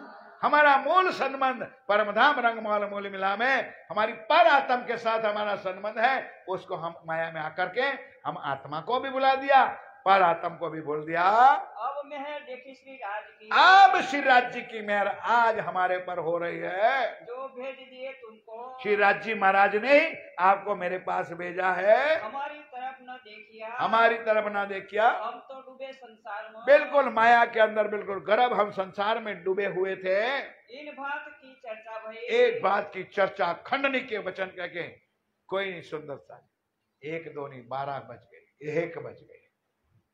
अब बहुओं ने, बच्चों ने रसोई तैयार की होगी। अब ध्यान के साथ 2 चौपाई 4 चौपाई सुन लो, समय मेरा पूरा हो जाता है। प्रसंग को यहाँ पर पूरा करते आगे अपन दोहराते हैं। सब मिला घर का साथ, सब मिला घर का सारे परिवार रसोई बना करके अब बैठ गए थे। सब आए चरणों लगे, तब आए चरणों लगे। जो धनिये पकड़े हाथ, कौन आके बैठ सकता है? बुलाने से नहीं, अपने आप जाके धनिये पकड़े। हाँ, जिसका पर धनी की मेहर होती है वही यहाँ मंदिर में आ सकते हैं, वही ये धनी के वचनों को बैठ करके सुन सकते हैं। आदर रसोई का किया, अब सामधनी पिया प्राणनाथ जी को कहा, भाई स्वामी जी सवेरे से पधारे हो, कुछ पानी जलपान भी शायद नहीं किया, आप तो बैठ गए चर्चा में। बहुओं ने, बच्चियों ने, लड़कियों ने कहा रसोई तैयार किया है, तब अंदर ले गए, भाई चलो रसोई के लिए जाना है। नहवाए श्री महराज, अब तक तो महराज ही है। ले गए और अंदर जाके बाथरूम सुंदर थी, वहां जल पान कर दिया, गर्म ठंडा पानी रख दिया और वहां करके श्री जी को जलना कराया। जलना करा के नई धोती पोती पहन ली और उसके बाद अब क्या कर रहे हैं? बैठा है रसोई में, रसोई यानी रसोई हिंदी भाषा है, रसोड़ा में, रसोई के घर में जाकर के श्री जी साहब को बिठाया और आरोगाए श्री राम, आरोगाए श्री राम। रसोई में बैठ करके अब जयराम की आंखें खुली कि ये मेरा ठाकुर नहीं है, ये मेरा साक्षात प्राण नाथ पूर्ण ब्रह्म सच्चिदानंद मेरे घर खुद चल के आए हैं। इतना स्वीकारो। यहाँ पर चौपाई दोहराते अब सुंदर सा जी भोजन करेंगे, फिर पूछेंगे कल कि भाई भोजन लिया है तो जरा विश्राम तो करो। तब श्री जी जवाब देता है, हम नहीं आए। आगे चलाओ, एक चौपाई चलाओ। प्रसाद सबों ने लेके करीब पढ़ने की अरज, करीब पढ़ने की अरज हम ना आए पढ़ने है। एसी चाहिए, एसी, क्योंकि डीसीसी तो मर जाते हैं। हम नहीं आए पढ़ने। और जयराम दीवान था, पिताजी दीवान थे, दीवानगी करता था, अच्छे बंगले में रह सकता था।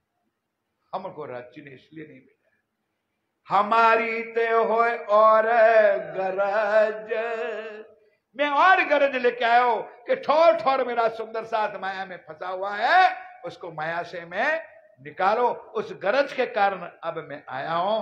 श्री जी महाराज भोजन ले करके आराम विश्राम नहीं करते, दोबारा चर्चा करते, लेकिन दोबारा की चर्चा कल ठीक 3 बजे। चौपाई यहां पूरी करो। प्रसाद सबोने लेके, प्रसाद सबोने लेके, पौड़ने की बोलो, अरज, करी पौड़ने की अरज।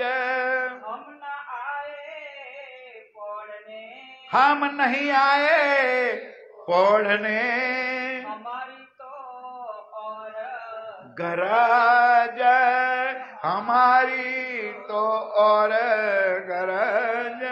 बोलो श्री प्राणनाथ, बोलो श्री निजानंद स्वामी की जय, बोलो श्री सतगुरु समस्त सुंदर श्री 5 पद्मावती पुरी धाम की जय, श्री बाईजूराज महारानी जू की जय, बुदेलखंड नरवीर के श्री महाराजा छत्रसाल जो की जय। बोल बोल पंजे वाले की प्रणाम। बोलो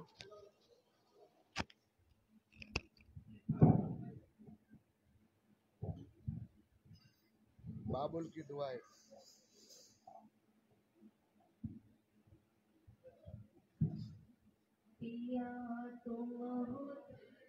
बाबुल की दुआएं बाबा राग से गाओ आराम से। पिया तुम हो कैसी कीजियो, मैं अर्ज करूं मेरे पिया, हम जैसी